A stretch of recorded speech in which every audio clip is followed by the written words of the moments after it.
السلام عليكم ورحمة الله وبركاته. إن الحمد لله نحمده ونستعينه ونستغفره ونعوذ بالله من شرور أنفسنا ومن سيئات أعمالنا. من يهده الله فلا مضل له ومن يضلله فلا هادي له، وأشهد أن لا إله إلا الله وحده لا شريك له، وأشهد أن محمدا صلى الله عليه وسلم عبده ورسوله. يا أيها الذين آمنوا اتقوا الله حق تقاته ولا تموتن إلا وأنتم مسلمون.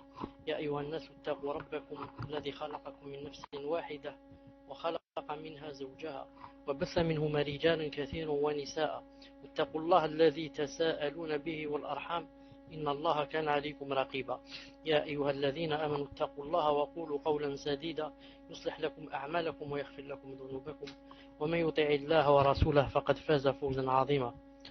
ألا إن أصدق الكلام كلام الله، وخير الهدي هدي محمد صلى الله عليه وسلم، وشر الأمور محدثاتها، وكل محدثة بدعة، وكل بدعة ضلالة، وكل ضلالة في النار. أما بعد. السلام عليكم. أما بعد. D'abord, est-ce que vous m'entendez ou pas? Al-Ghuraba, est-ce que vous m'entendez ou pas? Al-Ghuraba. Écris-moi sur le paltok. Abou Marwan. Naam. طيب الغرابة sur l'autre, sur le InSpeak, vous m'entendez ou pas? Sinon je te donne le micro, c'est toi qui prends le micro pour stéréo mix là, comment ça s'appelle avec.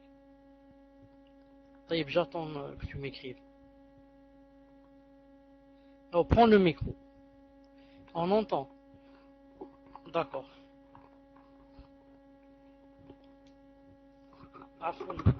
Une seconde, Inch'Allah.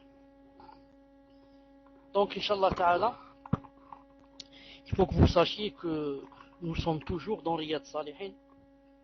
Nous sommes toujours dans ce sublime livre, Bi'idna Azza wa Jal, et nous sommes au quatrième cours. Je voudrais d'abord dire que nous sommes aujourd'hui, Bi'idna Azza wa Jal, nous sommes mercredi. Naam, nous sommes, Bi'idna Azza wa Jal, mercredi. Attendez une seconde pour que je vois la date. Nous sommes, Inch'Allah Ta'ala, mercredi 5 Dhul-Hijjah 1429. Ce qui concorde avec le mercredi 3 décembre 2008, Bi'idna Azza wa Jal. Nous sommes au quatrième cours. Nous sommes, Inch'Allah Ta'ala, au quatrième cours dans Riyad Salihin. Le titre, c'est toujours les intentions. طيب. Nous sommes bi'idna Azza wa Jal au troisième hadith. Nous avons vu déjà deux hadiths. Le premier, c'était hadith Omar bin Khattab radiyallahu ta'ala anhu, qui est très connu, où le messager d'Allah alayhi salam avait dit que les actions dépendaient des intentions. Naam. On a cité tous les intérêts qu'il y avait dans ce hadith. Ensuite, on a cité le deuxième hadith où notre mère Aïcha radiyallahu ta'ala anha avait dit que il y aurait, c'est-à-dire dans la fin du monde, et bien sûr c'est pas elle qui le sait d'elle-même, où elle a dit que le messager d'Allah a dit que il y aura une armée qui se mettra en marche à la fin des temps pour détruire la Kaaba, et que quand elle sera dans une zone désertique, la terre les engloutira tous, du premier jusqu'au dernier. Elle ajouta, j'ai dit au messager de Dieu, comment seront-ils engloutis du premier au dernier, alors qu'il y aura parmi eux leurs subordonnés qui sont astreints à les suivre, forcés, ainsi que des étrangers, ainsi que des gens qui sont allés faire le commerce, etc. Il a dit, sallallahu alayhi wa sallam, ils seront engloutis du premier au dernier, puis ressusciteront chacun selon sa propre intention. C'est rapporté par Bukhari et Muslim. Et bien sûr, on avait cité quoi? On avait cité tout ce qu'il y avait comme intérêt dans quoi? Dans ces deux hadiths. Naam. Le hadith d'aujourd'hui, c'est le troisième, comme j'ai dit tout à l'heure, c'est celui où notre mère Aïcha radiyallahu ta'ala anha dit, elle a dit, قال النبي صلى الله عليه وسلم, le messager d'Allah sallallahu alayhi wa sallam a dit, la hijrata ba'd al-fath, plus d'exil après la libération de la Mecque. ولكن jihadun wa niyya. Mais il n'y aura qu'une sortie pour la guerre sainte ou pour toute autre intention. Ou pour toute autre intention. Ce qu'il a dit, elle a dit que, alayhi salam, il a dit, وَإِذَا اسْتُنْفِرْتُمْ فَانْفِرُوا. متفق عليه. وَإِذَا اسْتُنْفِرْتُمْ فَانْفِرُوا. Quand on vous appelle au combat, répondez-y. Si on vous appelle au combat, répondez-y. C'est un hadith, comme j'ai dit, apporté par Bukhari et Muslim.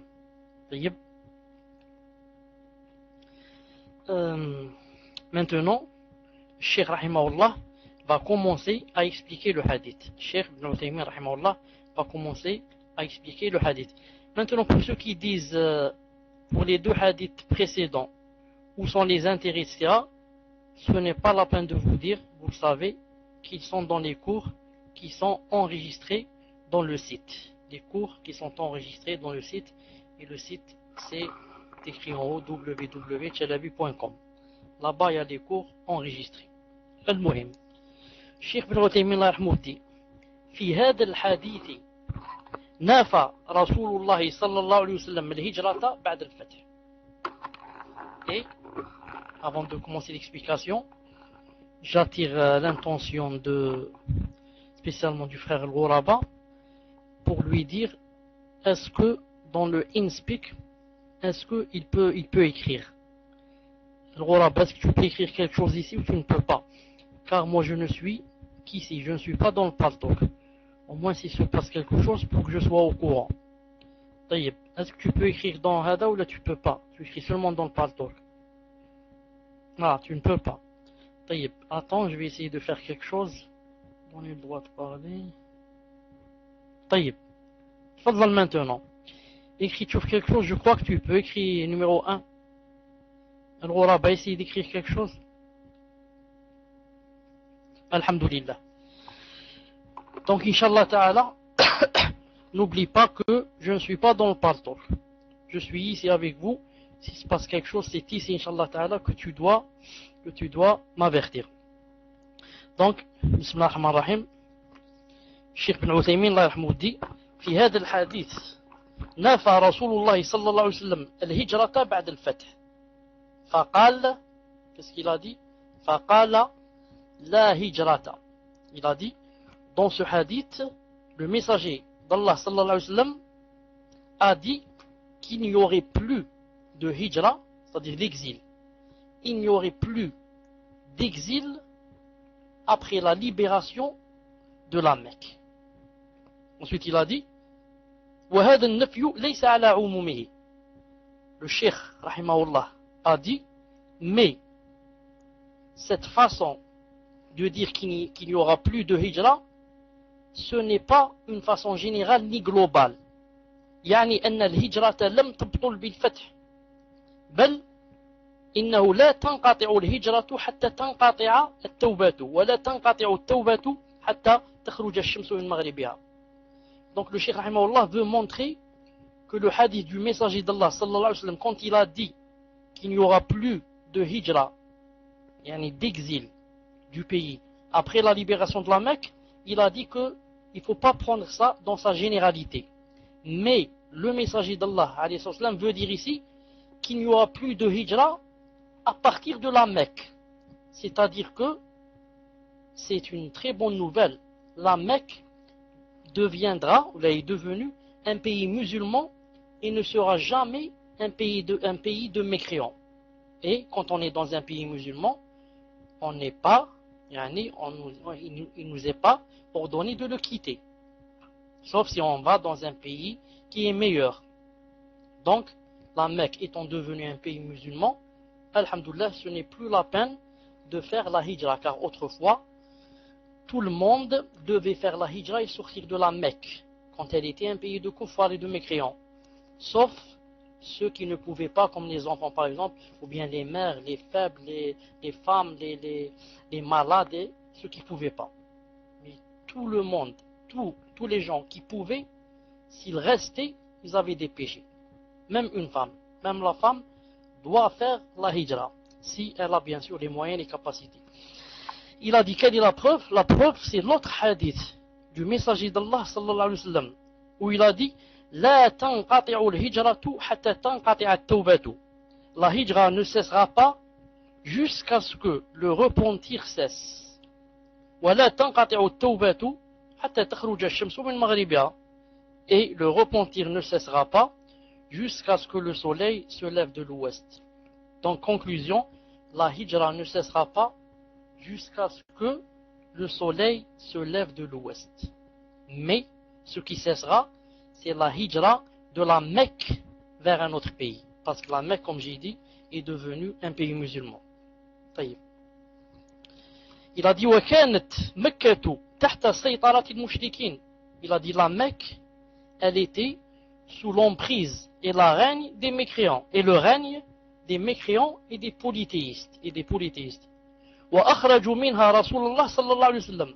Et ils ont fait sortir de la Mecque, de force, le messager d'Allah sallallahu alayhi wa sallam.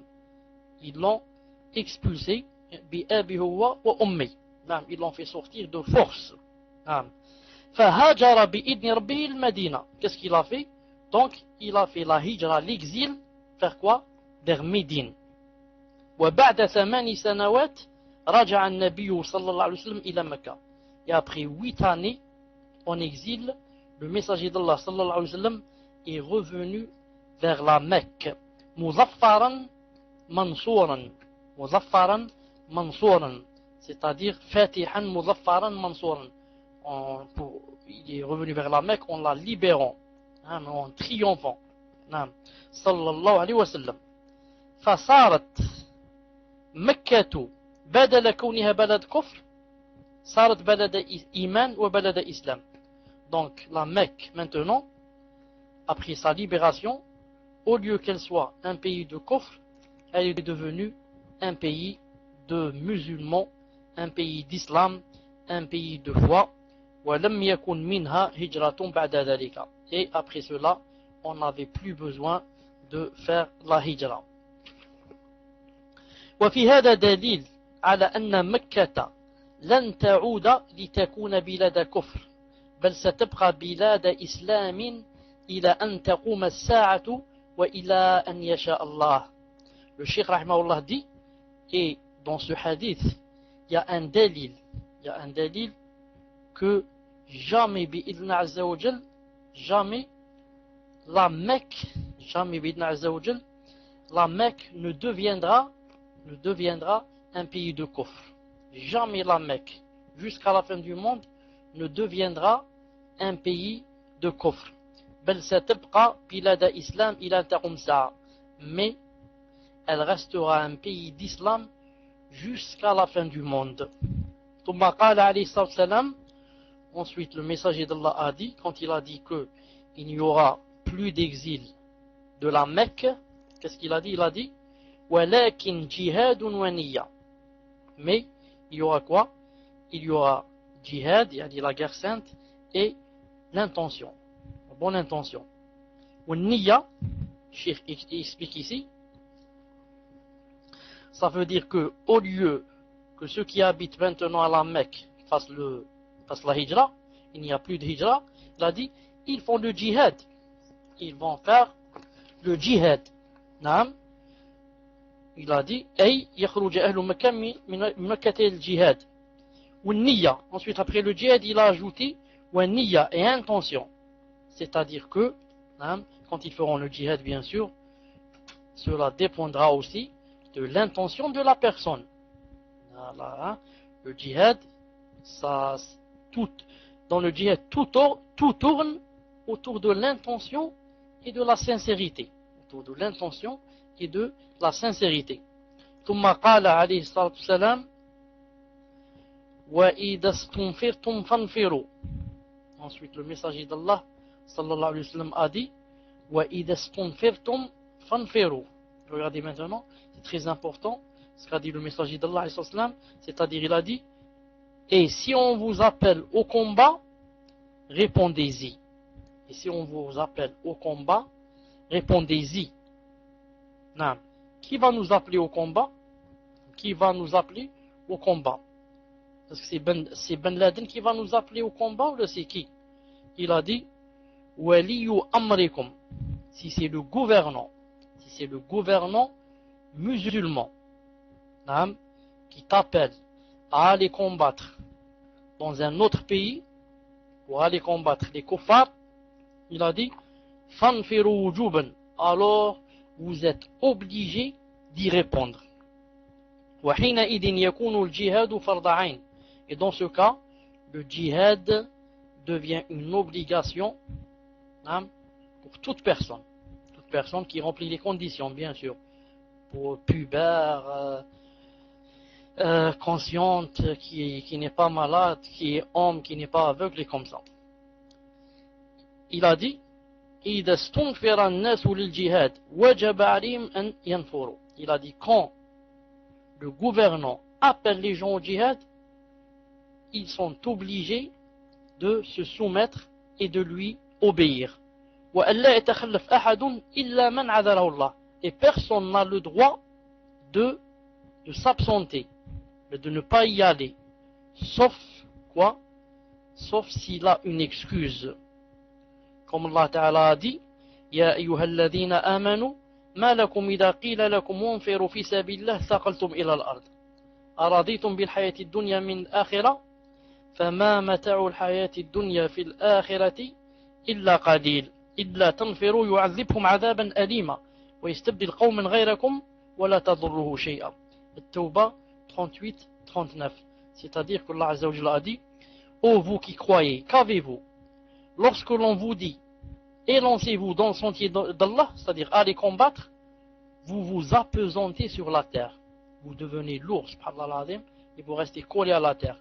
Allah Ta'ala dit la vie présente vous agrée-t-elle plus que l'au-delà? Vous préférez cette vie à l'au-delà? Or la jouissance de la vie présente ne sera que peu de choses comparée à l'au-delà.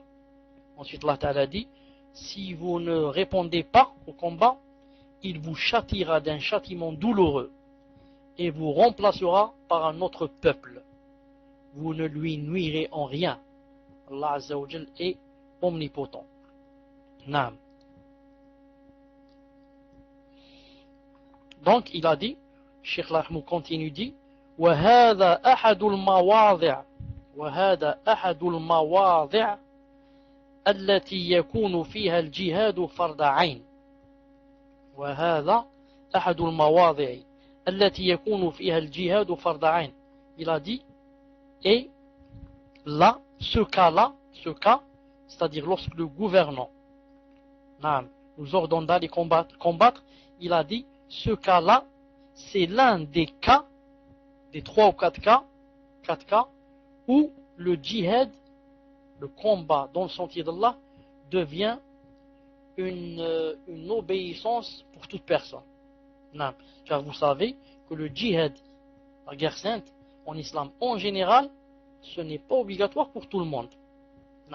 Si certains y vont et leur nombre suffit et ils ont ce qui suffit en armes et en hommes, etc., ce n'est pas la peine que tout le monde aille. Mais des fois ça devient obligatoire pour tout le monde. Quand est-ce par exemple? Premier cas, quand le gouvernant te donne l'ordre d'y aller. Apprenez les 4 cas où le djihad et la guerre sainte deviennent obligatoires. Sinon, la guerre sainte en elle-même, c'est une obligation de groupe. Et ce n'est pas, et ce n'est pas une obligation pour chaque personne d'individu. Al-mawdi' al-thani, fard ayn, une obligation de groupe. Jazakallahu khairan. Naam. Al-mawdi' al-thani. Quel est le deuxième cas où le djihad devient obligatoire? Réponse إذا حصر العدو بلدة, lorsque l'ennemi encercle un pays ou là une ville ou là, c'est-à-dire si l'ennemi nous encercle. L'ennemi, on s'est réveillé, on a trouvé que l'ennemi nous a encerclés. Il dit, c'est-à-dire que l'ennemi est venu au point où il a encerclé le pays et il est arrivé au pays, il a encerclé le pays. Sar al-jihad ou farda'in. Dans ce cas, le djihad est devenu une obligation d'individu, pas de groupe. ووجب على كل أحد أن يقاتل. Et chaque personne alors, il lui est obligé de faire la guerre. حتى على النساء. Même les femmes, والشيوخ القادرين في هذه الحال. Même les femmes et les vieux qui par la règle de base, elles ne sont pas concernées par le djihad. Comme a dit le messager d'Allah, il a dit le djihad, c'est le hajj et la umrah. Mais maintenant, si l'ennemi a encerclé le pays, qu'est-ce que c'est devenu le djihad? Ça devient une obligation pour tout le monde. لأن هذا قتال دفاع وفرق بين قتال الدفاع وقتال الطلب. Car dans ce cas, le combat qu'on va mener, ce n'est pas un combat de demande. Ce n'est pas nous qui avons demandé de faire la guerre. Mais c'est un combat de défense. Un combat de défense. L'ennemi va nous massacrer, va tuer tout le monde, va égorger tout le monde. Donc, qu'est-ce qu'il nous reste? Il ne nous reste plus qu'à nous défendre. Et la défense ici, le combat, devient obligatoire. Donc, le deuxième cas, je répète, le premier cas, c'est quand le gouvernant nous donne l'ordre. Le deuxième cas, c'est quand quoi? C'est quand l'ennemi nous encercle. C'est quand l'ennemi nous encercle. Troisième cas où le djihad, la guerre sainte, devient une obligation. Avant cela, je rappelle mes frères et mes sœurs qui sont dans le Paltalk et qui ont le programme InSpeak, de nous rejoindre dans le InSpeak, parce que c'est là-bas que je suis, et c'est de là-bas que je gère. Je ne vois pas ici ce qui se passe dans le Paltalk, et aussi pour encourager nos frères qui n'ont pas le Paltalk et bien sûr qui ne peuvent pas y accéder. Et le lien de l'InSpeak se trouve, comme vous savez, dans mon site. C'est écrit et installez le InSpeak et vous cliquez ensuite, vous vous inscrivez normalement. Comment s'inscrire dans le Paltalk avec un pseudo. Ensuite, vous cherchez le salon qui se trouve dans Islam. Troisième cas. إذا حضر الصف والتقى الصفان صف الكفار وصف المسلمين صار الجهاد حينئذ فرض عين. Troisième cas où le djihad devient obligatoire, c'est si quelqu'un assiste au rang, le rang des guerriers lorsqu'ils s'alignent, vous voyez, il y a par exemple les soldats des musulmans d'un côté, les soldats des kuffars de l'autre. Lui, par exemple, cette personne, je donne un exemple, telle personne n'est pas partie au djihad parce que c'est une obligation de groupe. Il a dit, les autres sont partis, je ne suis pas obligé d'y aller. Ensuite, par exemple, il a décidé, il a dit, je voudrais y aller. Maintenant, il est parti. Ce n'était pas obligatoire pour lui. Il y a assez de guerriers, il y a assez d'armes, il y a tout. Mais il a dit, j'y vais quand même pour avoir quoi, les récompenses. Maintenant, il est allé. Maintenant, quand il est arrivé jusqu'à ce qu'il s'est mis en rang et que l'ennemi est aligné aussi en rang en face de lui, le djihad est devenu pour lui une obligation d'individu. Ce n'est plus une obligation de groupe. C'est interdit pour lui qu'il revienne. Il ne va pas dire pour moi ce n'est pas obligatoire, c'est moi qui ai voulu venir pour avoir des récompenses. On lui dit non. Si tu avais voulu comme ça, il ne fallait pas venir. Maintenant que tu es arrivé ici et que les ennemis sont en face de nous, tu n'as pas le droit de revenir. C'est interdit. Ça rentre dans les péchés et dans les grands péchés. Pourquoi, vous savez? Premièrement, pourquoi? Je donne deux raisons. La première, tu vas affaiblir les musulmans. Ils vont te voir revenir, ils vont dire nous aussi pourquoi on ne revient pas. Moi j'ai ma femme qui m'attend, mes enfants, mon commerce, ma voiture, moi aussi je reviens. Et deuxièmement, tu vas encourager les ennemis.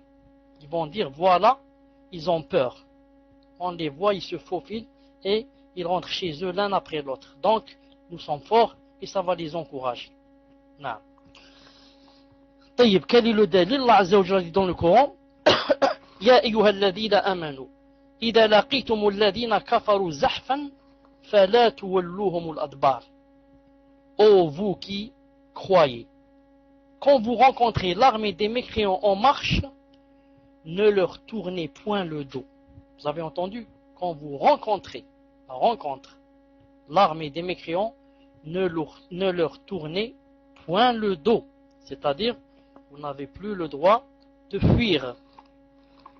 ومن يوليهم يومئذ دبره إلا متحرفا لقتال أو متحيزا إلى فتنة فقد باء بغضب من الله ومأواه جهنم وبئس المصير. Et quiconque ce jour-là va leur tourner le dos, à moins que, regardez, deux exceptions, à moins que ça soit par tactique de combat ou bien pour rallier un autre groupe, celui-là encourt la colère d'Allah et son refuge sera l'enfer. Al-Anfal 15-16. Al-Anfal 15-16. طيب. وقد جعل النبي صلى الله عليه وسلم التولي يوم الزحف من السبع الموبقات خرجه البخاري. Et vous savez que le messager d'Allah sallallahu alayhi wa sallam, quand il a cité les 7 grands péchés, il a cité entre autres quoi? La fuite, le jour, la fuite, le jour de la rencontre des soldats. La fuite, ça rentre dans l'un des 7 grands péchés. Quatrièmement, quand est-ce que ça devient obligatoire la guerre sainte? إذا احتيج إلى إنسان. Il a dit, quand on a besoin d'une personne, on a besoin d'elle, elle spécialement, بأن يكون السلاح لا يعرفه إلا فرد من الأفراد. Il a dit par exemple, si on a une arme, une certaine arme, et que cette arme, personne par exemple ne sait comment qu'elle fonctionne, sauf X, sauf cette personne là qui s'appelle Omar. Cette personne, Omar, c'est la seule qui peut faire fonctionner cette arme.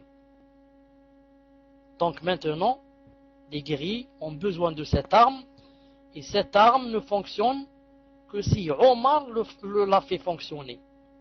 Donc, pour Omar, le djihad est devenu une obligation d'individu. Si Omar dit « je ne pars pas à la guerre », celui-là, il a fait un grand péché. Pourquoi? Parce que il y a une arme que seul lui peut faire fonctionner. نعم. فهذه هي المواطن الأربع يكون جهاد فيها فرض. وما سوى ذلك فإنه يكون فرض كفاية. Il a dit, dans ces 4 cas que l'on vient de citer, le djihad devient une obligation d'individu. À part les 4 cas, cela devient quoi le djihad? Cela devient une obligation de groupe et pas d'individu. طيب. قال أهل العلم ويجب على المسلمين أن يكون منهم جهاد في العام مرة واحدة يجاهد أعداء الله.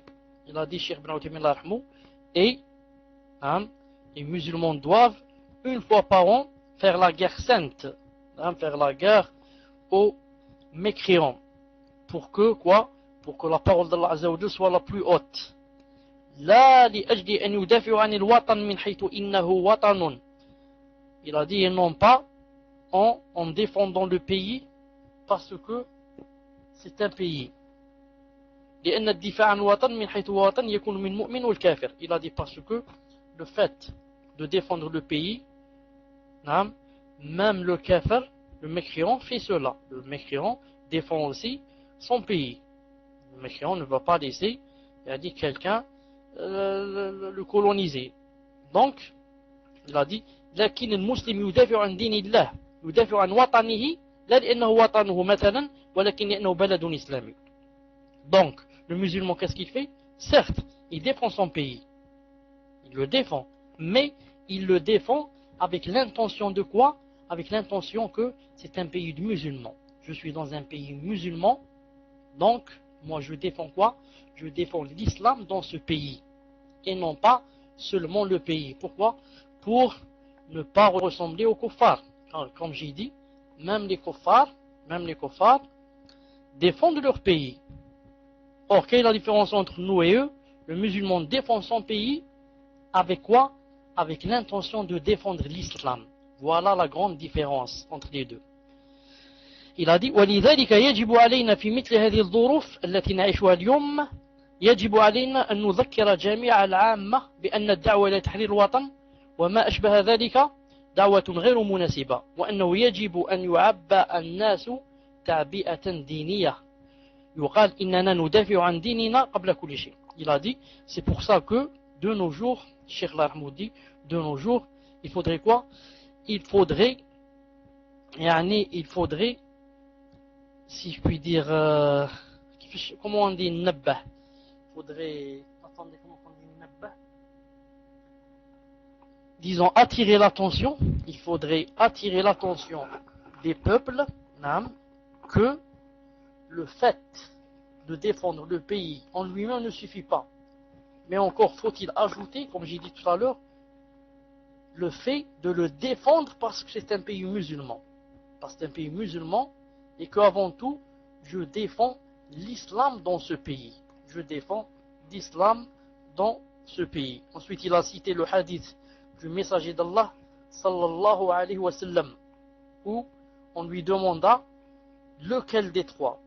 On lui a dit lequel des trois de ces trois combattants combat sur le chemin d'Allah Azza wa Jal, combat fi sabilillah. L'homme qui combat par bravoure et par courage, ou bien l'homme qui combat par esprit partisan, ou bien l'homme qui combat par pure ostentation. Qu'a-t-il répondu sallallahu alayhi wa sallam? Il a dit من قاتل لتكون كلمة الله هي العليا فهو في سبيل الله. رجل البخاري ومسلم.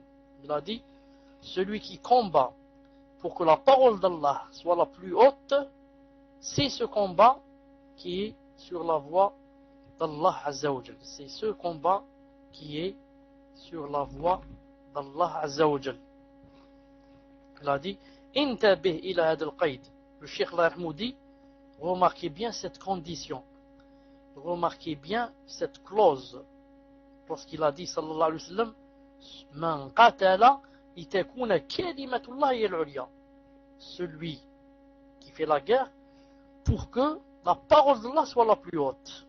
Il a dit la parole d'Allah, il n'a pas dit le pays. Il n'a pas dit le pays. Non. Et il a cité un autre hadith où il a dit وقد ثبت عن النبي صلى الله عليه وسلم أنه قال لا يكلم أحد في سبيل الله والله أعلم بمن يكلم في سبيله أي يجرح إلا جاء يوم القيامة وجرحه يثعب اللون لون الدم والريح ريح مسك. خرجه البخاري ومسلم.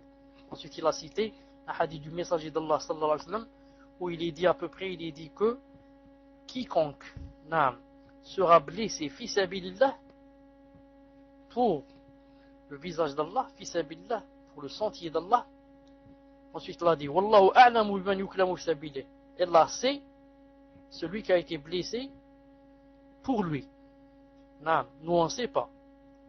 Il a dit toute personne qui sera blessée fi sabilillah, cette personne viendra le jour du jugement dernier avec le sang qui coule, le sang qui coulera comme preuve que c'était fi sabilillah.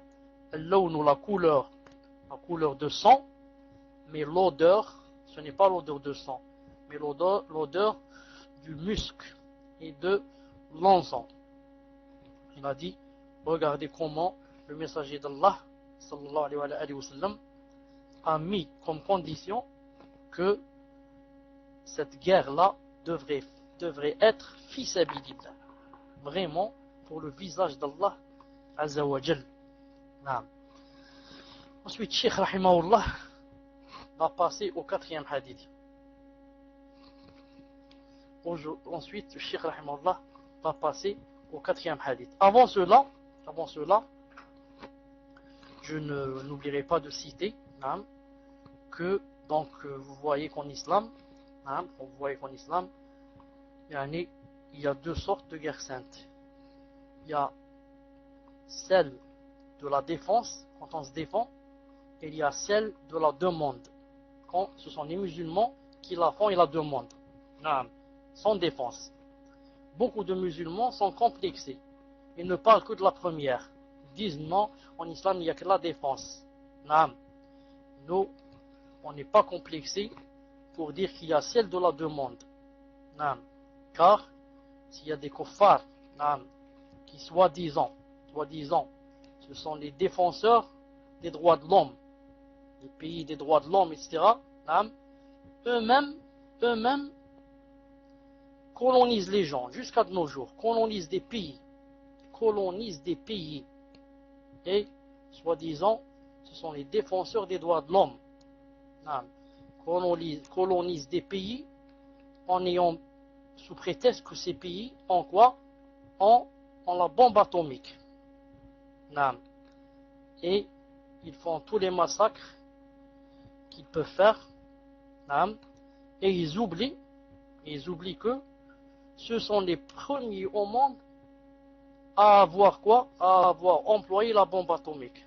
Ils oublient que ce sont les premiers à avoir employé la bombe atomique contre les Chinois, les Japonais, à Hiroshima et Nagasaki. Ils oublient ça. Ils oublient que ce sont les premiers à avoir tué des milliers d'enfants, des milliers d'hommes, des milliers de femmes, des millions d'animaux, des millions de vaches, des millions, et leurs enfants jusqu'à présent sont malades. Et ils veulent défendre les droits de l'homme. Je dis, c'est pour ça que je lisais aujourd'hui dans un journal où leur grand chef a dit quoi? A dit que maintenant, il vient d'apprendre que tout ce qui s'est passé en Irak, c'était basé sur des fausses informations. C'est-à-dire que maintenant, quand tout est terminé, quand des milliers et des milliers sont morts et ont été torturés, etc., Guantanamo et j'en passe, ils disent quoi? Maintenant, on vient d'apprendre que c'était faux et qu'il n'y avait pas l'atomique, il n'y avait pas le Nawawi, il n'y avait pas l'atome, il n'y avait pas ça, et que c'était fait sur des rapports, de faux rapports. On dit, Hasbunallah wa ni'mal wakil. Et vous savez, les défenseurs des droits de l'homme, ce qu'ils ont fait dans les prisons d'Irak et dans les prisons de Guantanamo, que Allah Azza wa Jalla nous préserve. Nous on dit en islam, quand on fait le djihad, ce n'est pas pour tuer les gens ni les massacrer. C'est pour éloigner ceux qui empêchent la lumière d'Allah Azza wa Jalla d'arriver au cœur. Allah Azza wa Jalla, la terre, c'est sa terre. Le monde, c'est son monde. Les hommes, les humains, les animaux, c'est lui qui a créé tout ça. Maintenant, Allah Ta'ala veut que toutes les personnes voient la lumière. Ensuite, s'ils acceptent pas, ils acceptent pas. Or, il y a des gens qui empêchent la lumière d'Allah Azza wa Jalla d'arriver. En ce sens, l'islam a légiféré la guerre sainte. Ce n'est pas pour tuer les gens et les massacrer, mais pour éloigner les barrières qui ne laissent pas la lumière d'Allah Azza wa Jalla arriver dans les cœurs des gens. Maintenant que la lumière arrive, celui qui croit, alhamdulillah, celui qui ne veut pas croire, qui ne croit pas, c'est l'enfer qui l'attend. فَمَنْ شَاءَ فَلْيُؤْمِنْ وَمَنْ شَاءَ فَلْيَكْفُرْ. Allah Ta'ala dit لَا إِكْرَهَ فِي الدِّينِ. Il n'y a pas de contrainte dans la religion. قَدْ تَبَيَّنَ الرُّشْدُ مِنَ الْغَيِّ. Mais à condition, quand il a dit il n'y a pas de contrainte, qu'est-ce qu'il a dit juste après? Il a dit قَدْ تَبَيَّنَ الرُّشْدُ مِنَ الْغَيِّ. Maintenant, ça s'est éclairci. Le chemin de la droiture et l'autre chemin, le chemin de Jahannam. Maintenant, si quelqu'un ne veut pas croire, qu'il ne croit pas. Non, il n'y a pas de contrainte en islam. طيب. Ensuite, le messager d'Allah, sallallahu alayhi wa sallam, je vais penser si je rentre dans le troisième hadith ou pas. طيب, je vais aller un peu vite comme ça. Il a dit وعن أبي عبد الله جابر عبد الله الأنصاري ابن عبد الله الأنصاري رضي الله تعالى عنهما قال. Donc, il y a un compagnon رضي الله تعالى عنه qui a dit, il a dit quoi? Il a dit كنا مع النبي صلى الله عليه وسلم في غزاة. Nous étions avec le messager d'Allah alayhi wa sallam dans une expédition. Cette expédition, c'est l'expédition de Tabouk. Faqal. Alors le messager d'Allah a dit, Inna bil madinati la rijalan ma sirtum masiran wa la qata'tum wadiyan illa kanu ma'akum. Il a dit, il y a à Médine des gens qui, dans toute marche que vous faites et dans toute la vallée que vous traversez, ils sont avec vous. Subhanallah al-Azim. Ensuite, il a dit, Habasahumul marad. Ce sont qui? Ce sont qui? Il a dit, ce sont ceux qui ont été retenus par la maladie.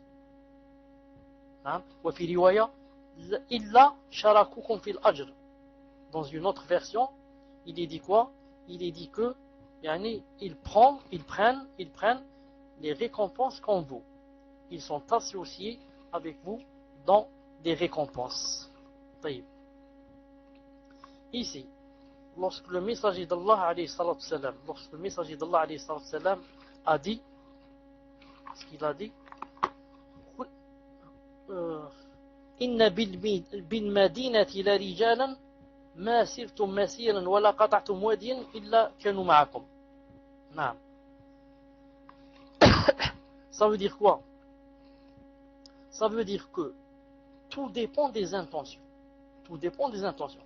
Regardez. Certains, ou là beaucoup, sont sortis pour faire l'expédition de Tabouk et beaucoup d'autres n'y sont pas allés. Mais ceux-là ne sont pas allés. Pourquoi? Parce qu'ils avaient des excuses. Certains étaient malades, d'autres n'avaient pas de monture, c'est loin, c'est très loin, on ne peut pas aller à pied. D'autres sont faibles, d'autres sont ceci, cela. Mais malgré cela, Allah Azza wa Jal leur donne quoi? Leur donne, c'est-à-dire, il les fait associer avec ceux qui combattent. Malgré que ceux-là ne combattent pas, ils sont chez eux à la maison, mais Allah Ta'ala leur donne quoi? La récompense de ceux qui combattent. Mais seulement dans l'intention. Il ne leur donne pas les actions de l'œuvre. Il ne leur donne pas les récompenses de l'œuvre et des actions. Mais il leur donne la récompense de quoi? La récompense de l'intention. Parce qu'ils avaient l'intention d'y aller, mais ils ont été retenus. C'est plus fort qu'eux, ils n'ont pas les moyens. Il a dit ici,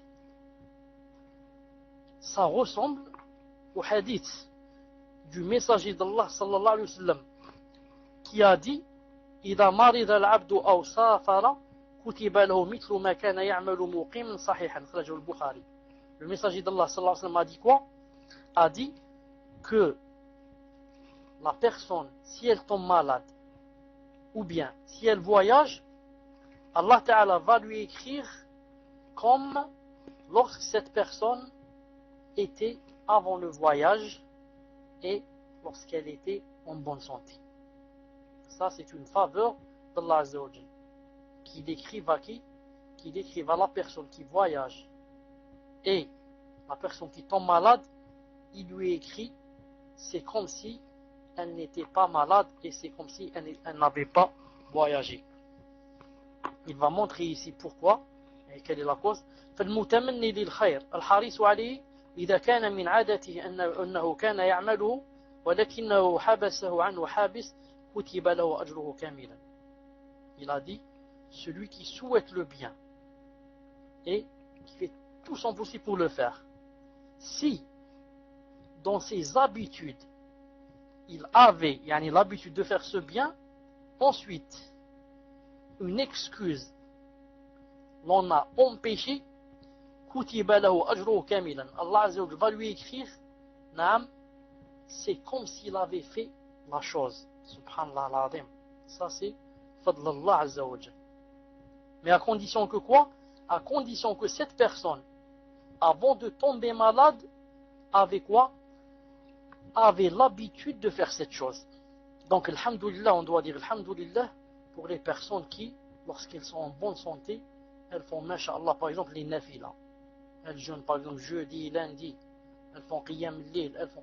Ensuite, lorsqu'elles tombent malades, Allah Azza wa Jalla va t'écrire, cette nafila, c'est comme si tu la faisais. Alors que tu es malade, tu ne peux pas la faire.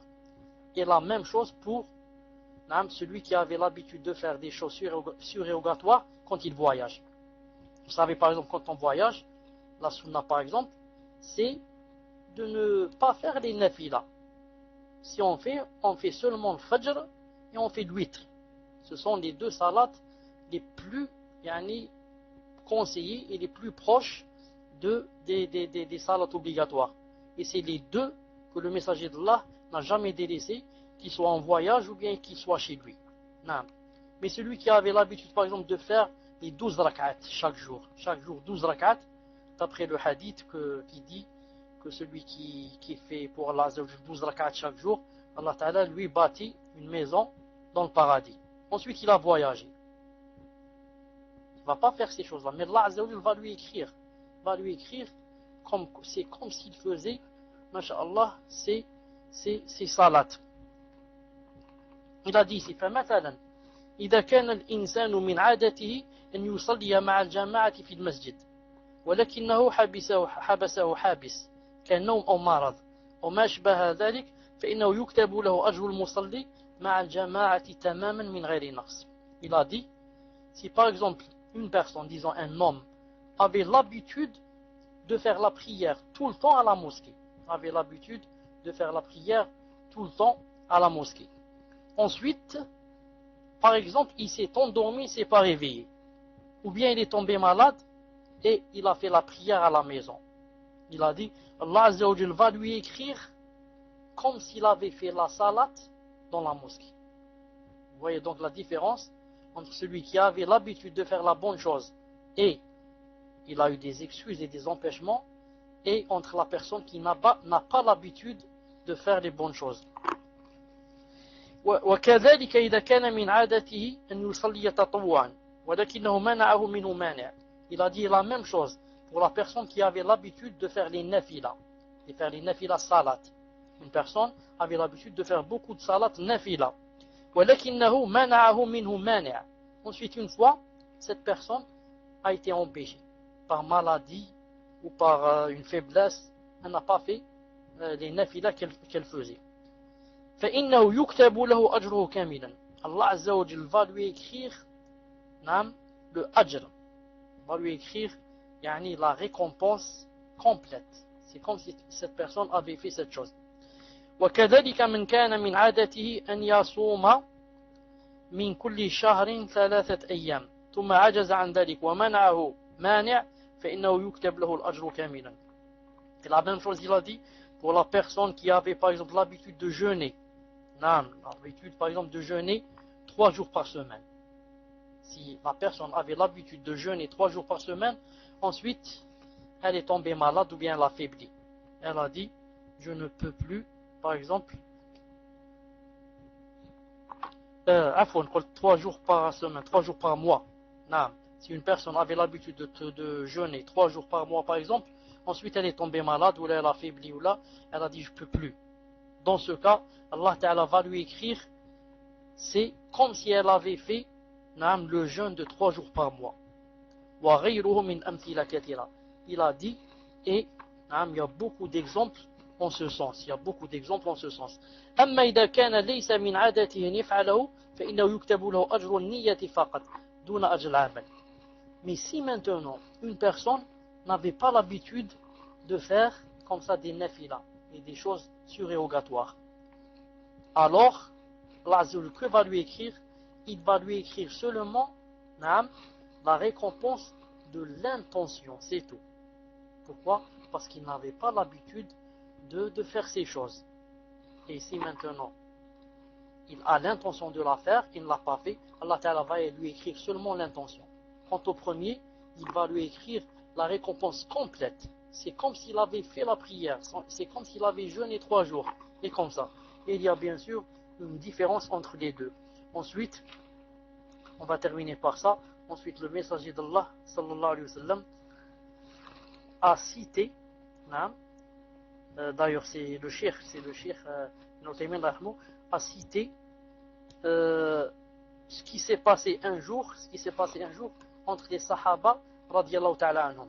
D'après le hadith de Abi Hurayra radiyallahu ta'ala anhu, qui dit que le messager d'Allah sallallahu alayhi wa sallam قال أفلا أخبركم بشيء إذا فعلتموه أدركتم من سبقكم ولم يدرككم أحد إلا من عمل مثل ما علمتم فقال تسبحون وتكبرون وتحمدون وتحمدون دبر كل صلاة 33. Donc le messager d'Allah sallallahu alayhi wa sallam voulait montrer une fois aux compagnons qui sont venus se plaindre. Et ils ont dit au messager d'Allah sallallahu alayhi wa sallam, les riches ont emporté les degrés les plus élevés du paradis, ainsi que ses délices éternelles. Pourquoi? Car ils font la prière comme nous, jeûnent comme nous, et ils ont quelque chose de plus, c'est quoi? Ils ont des excédents de biens. Donc ils peuvent ainsi faire le grand et le petit pèlerinage. Ils prennent part à la guerre sainte et ils font l'aumône. Donc ils sont mieux que nous. Alors le messager d'Allah leur a dit, vous voulez que je vous indique quelque chose qui vous permette de rattraper ceux qui vous ont devancé et de devancer ceux qui viennent après vous? Il a dit, ils ont dit nous voulons bien. Il a dit, vous dites à la fin de chaque prière 33 fois Subhanallah, 33 fois Alhamdulillah, 33 fois Allahu Akbar. Il a dit, vous allez dévancer ces riches. Et bien sûr, les riches ont eu vent de ce qui s'est passé. Ils apprirent ce qu'a dit le messager d'Allah alayhi wa sallam. Alors ils commencèrent eux aussi à dire Subhanallah, Alhamdulillah, Allahu Akbar 33 fois après les prières. Alors les pauvres, quand ils ont appris cela, ils sont venus se plaindre une deuxième fois auprès du messager d'Allah sallallahu alayhi wa sallam. Ils ont dit à Rasulullah, Sami'a ikhwanuna ahlul amwali bima fa'alna fa fa'alu mithlah. Ils ont dit, nos frères les riches ont entendu ce que tu as dit à propos des Subhanallah, Alhamdulillah, Allahu Akbar, et maintenant ils font comme nous. Donc ils sont toujours mieux que nous. Alors qu'est-ce qu'on fait? Alors le messager d'Allah sallallahu alayhi wa sallam, qu'est-ce qu'il a dit? Il a dit, Dalika fadlullahi yu'tihi man yasha. Wallahu du fadlin azim. Wallahu du fadl azim. Telle est la grâce d'Allah qu'il donne à qui il veut. Et Allah Azza wa Jal est le détenteur de l'énorme grâce. Il a dit, si Allah Ta'ala a donné cette faveur maintenant à tout le monde, et que, bien sûr, les riches ont profité et l'ont prise, moi je ne peux rien faire. Allah Azza wa Jal, c'est lui le détenteur de l'énorme grâce. C'est pour ça, ولهذا ذكر النبي صلى الله عليه وسلم في من آتاه الله مالا فجعل ينفقه في سبل الخير وكان رجل فقير يقول لو أن لي مال فلان لعملت فيه مثل عمل فلان قال عليه الصلاة والسلام فهو بنيته فأجرهما سواء. Ensuite, le Cheikh Allah yarhamou, il a cité quoi? Il a cité le hadith, un hadith authentique du messager d'Allah sallallahu alayhi wa sallam. Ici, il a dit Kharajahu Tirmidhi, Abu Daoud, Ibn Majah. Et bien sûr, moi je l'ai lu dans Sahih al-Jami', c'est un hadith authentique, où le messager d'Allah a dit, entre autres, il a dit dans le hadith, il a dit quoi? Il a dit qu'il y avait une personne qui avait beaucoup d'argent. Cette personne employait son argent dans les bonnes œuvres. Les bonnes œuvres, construisait par exemple des mosquées, faisait l'aumône, donnait aux nécessiteux, etc. Et il y avait une personne très pauvre. Cette personne très pauvre, qu'est-ce qu'elle se disait? Elle souhaitait et se disait, ah, si j'avais de l'argent comme lui, j'aurais fait exactement comme lui. Ah, si j'avais de l'argent, j'aurais construit une mosquée. Ah, si j'avais de l'argent, j'aurais fait ceci. Allah, le messager d'Allah a dit, فَهُوَ بِنِيَّتِهِ. Le messager d'Allah a dit, celui-là, ce pauvre-là, فَهُوَ بِنِيَّتِهِ فَأَجْرُهُمَا سَوَاء. Il a dit, ils ont les mêmes récompenses. Pourquoi? Récompense de l'intention, bien sûr. Pas les récompenses de l'action. Récompense de l'intention. Ils ont les mêmes récompenses, c'est-à-dire il a la récompense de l'intention comme l'autre. Pourquoi? Car avec l'intention, on peut avoir beaucoup de récompenses. Avec l'intention, la mauvaise intention, on peut avoir beaucoup de péchés. Comme c'est dans ce hadith aussi, où il y avait une personne à qui Allah Ta'ala avait donné beaucoup d'argent, et cette personne utilisait son argent dans des choses qui sont haram et illicites, etc. Et il y avait une autre personne qui était pauvre et qui souhaitait et disait, si j'avais moi aussi de l'argent, j'aurais fait comme lui, comme cette personne, c'est-à-dire j'aurais bu l'alcool, j'aurais volé, j'aurais fait ceci, la drogue, ceci, cela. Alors le messager d'Allah a dit, ils sont égaux aussi dans, c'est-à-dire il est égal, ce pauvre est égal avec le riche dans l'intention aussi en ce qui concerne les péchés. En ce qui concerne les péchés. Donc vous voyez, même la personne, subhanallah al-azim, qui n'est pas riche en islam, qui souhaite de tout son cœur, avec sincérité, que si elle avait de l'argent, elle construirait des mosquées, elle irait au hajj, elle aiderait les pauvres, elle marierait ceux qui ne peuvent pas, elle construirait une école. Celle-là, Allah Azza wa Jal va lui donner les récompenses de l'intention. Subhanallah al-azim, regardez la grâce d'Allah Azza wa Jal, combien qu'elle est grande. Et le contraire est valable pour les personnes qui se disent, si j'avais de l'argent par exemple, j'aurais bu de l'alcool, j'aurais fumé de la drogue, j'aurais fait ceci, j'aurais fait cela, j'aurais acheté un revolver et tué une personne. Toutes ces personnes, Allah Azza wa Jal va leur écrire quoi? Les péchés de l'intention. Les péchés de l'intention. Voilà, Inch'Allah Ta'ala, pour le quatrième hadith. On s'est arrêté, Inch'Allah Ta'ala, au quatrième hadith. Dans 2 ou 3 minutes, Inch'Allah Ta'ala, on va passer directement aux questions-réponses. On va passer, Bidna Azza wa Jal, aux questions-réponses. Et vous connaissez, Inch'Allah Ta'ala, la règle. Vous connaissez la règle. 2 personnes dans le Paltalk et une personne dans le InSpeak. 2 personnes dans le Paltalk et une personne dans le InSpeak, Inch'Allah Ta'ala. Subhanakallahumma wa bihamdik. Ashhadu an la ilaha illa ant. Astaghfiruka wa atubu ilayk. On se rencontre dans quelques instants, Inch'Allah Ta'ala. Assalamu alaikum wa rahmatullahi wa barakatuh. Hayyakumullah. Est-ce qu'il y a du son, Inch'Allah? Alhamdulillah. Assalamu alaikum, Cheikh. Une sœur demande, lors d'un cours sur la tombe, vous avez dit que les enfants musulmans et non musulmans iront au paradis. Mais j'aimerais savoir pourquoi dans la dua que l'on dit sur un enfant mort, on demande à Allah de le préserver de la tombe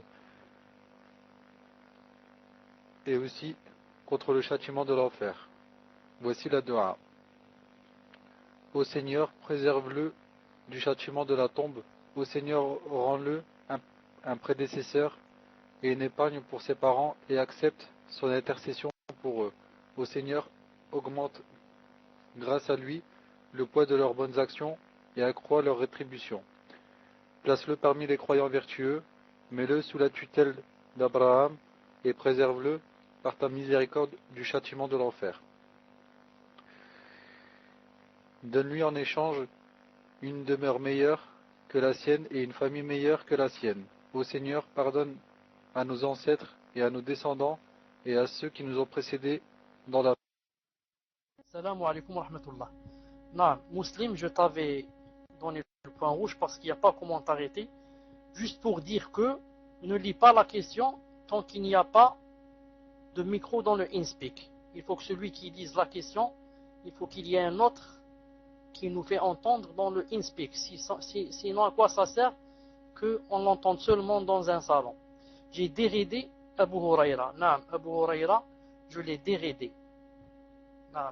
Donc, je donne le micro à Muslim et Abu Huraira prend le micro ici. S'il est en même temps, dans le Paltalk, bien sûr. Fadal. Est-ce que vous avez le son sur les deux rooms, Inch'Allah? Est-ce que... Non, alhamdulillah. Donc je vais relire la question. Salam alaykoum, Cheikh. Une sœur demande, lors d'un cours sur la tombe, vous avez dit que les enfants musulmans et non musulmans iront au paradis. Mais j'aimerais savoir pourquoi dans la dua que l'on dit sur un enfant mort, on demande à Allah de le préserver de la tombe et aussi contre le châtiment de l'enfer. Voici la dua. Ô Seigneur, préserve-le du châtiment de la tombe. Ô Seigneur, rends-le un prédécesseur et une épargne pour ses parents et accepte son intercession pour eux. Ô Seigneur, augmente grâce à lui le poids de leurs bonnes actions et accroît leur rétribution. Place-le parmi les croyants vertueux, mets-le sous la tutelle d'Abraham et préserve-le par ta miséricorde du châtiment de l'enfer. Donne-lui en échange une demeure meilleure que la sienne et une famille meilleure que la sienne. Ô Seigneur, pardonne à nos ancêtres et à nos descendants et à ceux qui nous ont précédés dans la foi. Pouvez-vous nous éclairer, Barakallahu fikum, et qu'Allah vous préserve ainsi que toute votre famille. Allahumma amin. Tfadal Cheikh. Alaykoum salam wa rahmatullah wa barakatuh. Naam. Mais je n'ai pas compris. Il y a une différence entre entendre et comprendre. J'ai entendu mais je n'ai pas compris. Pourquoi? Parce qu'il y avait écho. Naam. Il y avait un grand écho dans les deux salons. Il fallait mettre quelque part mute dans un des deux salons pour comprendre bi'idnillahi ta'ala. Donc je ne sais pas exactement c'est quoi la question. Naam, il a dit j'ai muté sur InSpeak. Il faut muter, je crois, sur sur Paltalk, pas sur InSpeak. Et c'est le contraire, Inch'Allah. Alors là-bas sur InSpeak, en fait j'ai coché sur le haut-parleur. Donc en fait lorsque le cheikh il parle, je ne l'entends pas sur InSpeak. Je l'entends que sur Paltalk. Donc Inch'Allah je vais faire le contraire. Non, akhi, c'est pas possible. Parce que si je mute sur Paltalk, je peux plus prendre le micro. Donc c'est pas sur Paltalk que je dois muter. Parce que là si je mets mute, ça me coupe le micro. Alors que sur InSpeak, j'ai coché le haut-parleur. Donc normalement ça coupe le son. Inch'Allah, Cheikh, expliquez-moi Inch'Allah comment vous avez fait. Comment c'est chez vous entre InSpeak et Paltalk. Tfadal Cheikh. D'abord, est-ce que vous m'entendez bien sur Paltalk? Vous m'entendez bien? Taïb. L'Oraba sur InSpeak, tu m'entends bien? Il n'y a pas d'écho? Il n'y a pas d'écho? Il n'y a pas d'écho? Très bien. C'est étonnant. C'est étonnant. Moi, je parle sans avoir fait mute, ni sur l'un ni sur l'autre. Je parle avec les deux micros, sans avoir fait mute, ni sur celui-là, ni sur l'autre. Donc je ne sais pas pourquoi chez moi ça marche.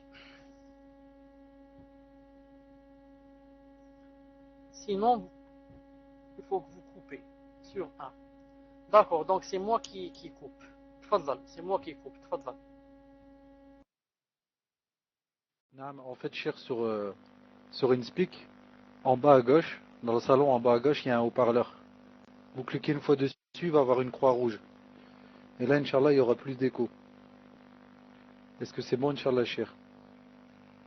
Cheikh, c'est bon, Inch'Allah? Vous avez plus d'écho? Alhamdulillah. Donc je vais répéter, Inch'Allah. Salam alaykoum, Cheikh. Une sœur demande. Lors d'un cours sur la tombe, vous avez dit que les enfants musulmans et non musulmans iront au paradis. Mais j'aimerais savoir pourquoi dans la dua que l'on dit sur un enfant mort, on demande à Allah de le préserver de la tombe et aussi contre le châtiment de l'enfer. Voici la dua. Ô Seigneur, préserve-le du châtiment de la tombe. Ô Seigneur, rends-le un prédécesseur et une épargne pour ses parents et accepte son intercession. Entre parenthèses pour eux. Ô Seigneur, augmente grâce à lui le poids de leurs bonnes actions et accroît leur rétribution. Place-le parmi les croyants vertueux, mets-le sous la tutelle d'Abraham et préserve-le par ta miséricorde du châtiment de l'enfer. Donne-lui en échange une demeure meilleure que la sienne et une famille meilleure que la sienne. Ô Seigneur, pardonne à nos ancêtres et à nos descendants et à ceux qui nous ont précédés dans la foi. Pouvez-vous nous éclairer, Barakallahu fikum, et qu'Allah vous préserve ainsi que toute votre famille. Allahumma amin. Tfadal Cheikh. Je demande au frère Abu Huraira de me donner le micro, Inch'Allah Ta'ala, sur InSpeak. Je demande au frère Abu Huraira de me donner le micro. Alhamdulillah. Taïb. Donc, avant de répondre à la question, je demande au frère Abu Huraira, quand il termine, Inch'Allah Ta'ala, la question, il lâche le micro. Non, pour que je ne demande pas à chaque fois pour le prendre. Taïb. Vous m'entendez? Écrivez-moi numéro 1 ici et là-bas. Alhamdulillah. Je veux dire que les savants ont beaucoup divergé en ce qui concerne les enfants des kuffars. En ce qui concerne les enfants des kuffars. J'ai dit la fois passée que l'avis le plus juste, Inch'Allah Ta'ala, c'est de dire qu'ils seront au paradis. Et que cela se trouve dans au moins 3 choses. Premièrement, dans le hadith authentique qui se trouve dans Sahih al-Jami' de Cheikh al-Albani rahimahullah, où il est dit que les enfants des kuffars seront au paradis. Dans une autre version, toujours dans le même livre, ils seront les serviteurs des gens du paradis. Ils seront les serviteurs des gens du paradis. قال النبي صلى الله عليه وسلم أولاد المشركين خدموا أهل الجنة وموجود صحيح الجامع الشيخ الألباني رحمه الله. La deuxième des choses, deuxième dalil, c'est ce qui se trouve dans le Bukhari. Ce qui se trouve dans le Bukhari, quand le messager d'Allah parlait des enfants auxquels Ibrahim alayhi salam leur apprend le Coran. Et les Sahaba ont demandé, et les enfants des mouchriquines? Et il a répondu par l'affirmative. Et le troisième dalil, c'est le hadith du messager d'Allah sallallahu alayhi wa sallam qui dit quoi? Qui dit que kullu mawloudin yuladu ala al-fitra. Chaque nouveau-né naît avec quoi? L'innéité, le fitra. Et le fitra, d'après Ibn al-Qayyim, Ibn Taymiyyah et beaucoup de savants, c'est l'islam. Donc, si chaque enfant naît avec l'islam, ça veut dire s'il meurt avant la puberté, il va aller au paradis. Reste les hadiths où le messager d'Allah dit, je ne sais pas ce qu'on va faire d'eux. Allahu a'lam bima kanu amilin ou bima kanu ya'malun. Et le hadith que vient de citer la personne ici, tous ces hadiths, les savants disent, ces hadiths, c'était avant que Jibril alayhi salam ne lui dise qu'ils seront au paradis. Ces hadiths, s'ils sont sahih et authentiques, cela veut dire que ça s'est passé avant que Jibril alayhi salam ne dise aux messagers d'Allah qu'ils sont dans le paradis. En d'autres termes, ça veut dire qu'ils sont abrogés. Wallahu azza wa jal a'lam. Atfadal inshallah. Prochaine question. Sur le Paltalk, ensuite on revient sur le InSpeak. Là, c'est Youssef. Inch'Allah. Youssef, posez la question. Youssef, est-ce que vous êtes là, Inch'Allah? Très bien, Inch'Allah. Donc, pour éviter de perdre du temps, Akhi Abou Marwan, pose ta question, Inch'Allah. Le temps que le frère prépare sa question. Tfadal, Akhi. Vous m'entendez, Inch'Allah? Vous m'entendez, Inch'Allah? Naam. Salam alaykoum, Cheikh. La question que je voulais vous poser, elle était par rapport au fait que le musulman, comme nous, on habite dans des pays mécréants, et qu'il y en a qui meurent, par exemple en France ou en Angleterre et en Belgique, et d'autres. Et que par exemple en France, la loi, elle dit la chose suivante. Quand on est enterré dans un cimetière en France, on doit payer pour une certaine période. Par exemple, vous payez pour 10 ans, pendant 10 ans, il laisse votre tombe. Vous payez pour 15 ans, pour 30 ans, pendant 30 ans, il paye votre tombe. Et après, quand la période elle est terminée et qu'il n'y a plus personne qui n'a payé, ils vous déterrent, ils enlèvent, comment dirais-je, le squelette, ils le jettent dans une fosse commune, c'est-à-dire une grande cuve où il y a tous les squelettes des mécréants, et ils mélangent les squelettes des musulmans dedans, ou sinon ils les brûlent. Et donc, moi je pose cette question, c'est par rapport à deux sœurs qui n'étaient pas d'accord, parce que la première sœur, elle a dit, le prophète sallallahu alayhi wa sallam, dans des hadiths authentiques, il dit que le musulman, quand il meurt, il doit être enterré là où il meurt, et que dans un autre hadith, et que le musulman, on ne doit pas le déplacer. Et l'autre sœur, elle a dit non, parce qu'il y a un ijtihad des savants qui dit que si tu meurs dans un pays mécréant, et que les mécréants ils vont te déterrer et ils vont te brûler ton corps, ils vont te jeter dans une fosse commune avec des koufars, alors le meilleur c'est de déplacer le corps et de l'enterrer dans un pays musulman, pour ceux qui sont d'Algérie, du Maroc, de Turquie, etc. Donc la question c'est, cher, quelle est la réponse convenable pour les musulmans qui vivent en France par exemple? Quelle est la réponse convenable? Si on meurt en France et qu'on est musulman, est-ce qu'il est préférable et autorisé de se faire rapatrier dans son pays d'origine, pays musulman, Inch'Allah, ou de rester enterré en France? Et la deuxième chose, comment font les convertis qui sont d'origine française, de famille française et qui n'ont pas la nationalité de pays musulmans pour pouvoir être rapatriés. Barakallahu fik, Cheikh. Salam alaikum wa rahmatullahi wa barakatuhu. Wa alaykum salam wa rahmatullahi wa barakatuh. Sah. Ce que tu as dit, sah, yani, c'est un problème. C'est un problème. En ce sens que d'un côté, il est déconseillé en islam. Fiche saute. Je disais, wa alaykum salam wa rahmatullahi wa barakatuh. Je dis ça, il y a un embarras dans cette chose-là. Parce qu'en islam, en principe en islam, on doit être enterré dans le pays où on meurt. في الإسلام ندفن في المكان في البلد الذي نموت فيه. هذه هي السنة بل في البلدة même dans la ville. Et ceux qui ont lu Ahkam Janaiz de Cheikh Al-Albani rahimahullah savent que ça rentre même dans la bid'a. Et qu'on doit enterrer la personne dans la ville même où elle meurt. Si c'est possible, bien sûr. Mais, et d'ailleurs c'est Madhab Shafi'i aussi.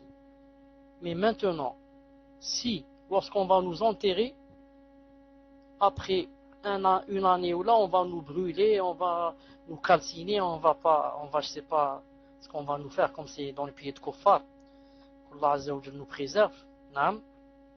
Dans ce cas, peut-être que l'avis des savants, c'est que cela ne devient plus interdit et qu'on est dans la darura de partir dans un pays musulman pour être enterré là-bas, pour ne pas être brûlé. Car vous savez que le hadith qui dit que kasrul al-idam al-mayyit, yani kaksri, dans un hadith dans ce sens authentique, c'est-à-dire que le musulman, quand il meurt, on n'a plus le droit de fouiller, yani creuser sa tombe, de le sortir et ça, sauf bien sûr s'il y a quelque chose de nécessaire, comme Jabir ibn Abdillah qui a fait sortir son père pour le réenterrer dans un autre endroit. Le hadith il est dans Sahih al-Bukhari. Mais s'il n'y a pas de raison valable, c'est interdit pour le musulman de creuser encore la terre pour le faire sortir, si c'est pour lui faire du mal ou le léser. Alors qu'en est-il maintenant si on va le retirer pour le brûler? A'udhu billah. Et ils disent que c'est le pays des droits de l'homme et c'est le pays de l'humanisme et je ne sais pas quoi. Qu'Allah Azza wa Jal nous préserve. Et je chercherai, Inch'Allah Ta'ala, s'il y a une fatwa en ce sens. Je chercherai s'il y a une fatwa en ce sens. Car j'ai dit que, à mon avis, Inch'Allah Ta'ala, que ça rentre dans la darura. Mais on cherchera, Inch'Allah Ta'ala, s'il y a une fatwa, bi'idhnillahi Azza wa Jal. Tfadla, Inch'Allah Ta'ala, le suivant. Donc là, on passe à InSpeak. Et après, Inch'Allah, on reviendra sur Paltalk pour la question du frère Youssef. Donc là, c'est à ma religion, islam. Ahkam. Enfin, je ne l'avais pas vu. Par contre, cher, il faut lui enlever le raid, Inch'Allah, sur InSpeak. Pour qu'il puisse poser la question. C'est bon, cher, vous lui avez enlevé le raid, Inch'Allah. Dar al-Ahkam. C'est à vous, Inch'Allah, posez la question. Le cher vous a enlevé le raid. Dites à Abu Huraira de lâcher le micro. Dites à Abu Huraira de lâcher le micro. Donc je lis la question, Inch'Allah. Assalamu alaikum wa rahmatullahi. Cheikh, Allah yahafdak. Je voudrais savoir si on a le droit de vivre dans un pays de mécréants, car on m'a dit qu'on pouvait y être pour 4 raisons. Faire la da'wa, se faire soigner, et je me souviens plus des autres raisons. Tfadal, Cheikh. Wa alaykum salam wa rahmatullahi wa barakatuh. En fait, yani, les deux cours qui étaient avant le cours d'aujourd'hui, dans ces deux cours, on a beaucoup parlé de quoi?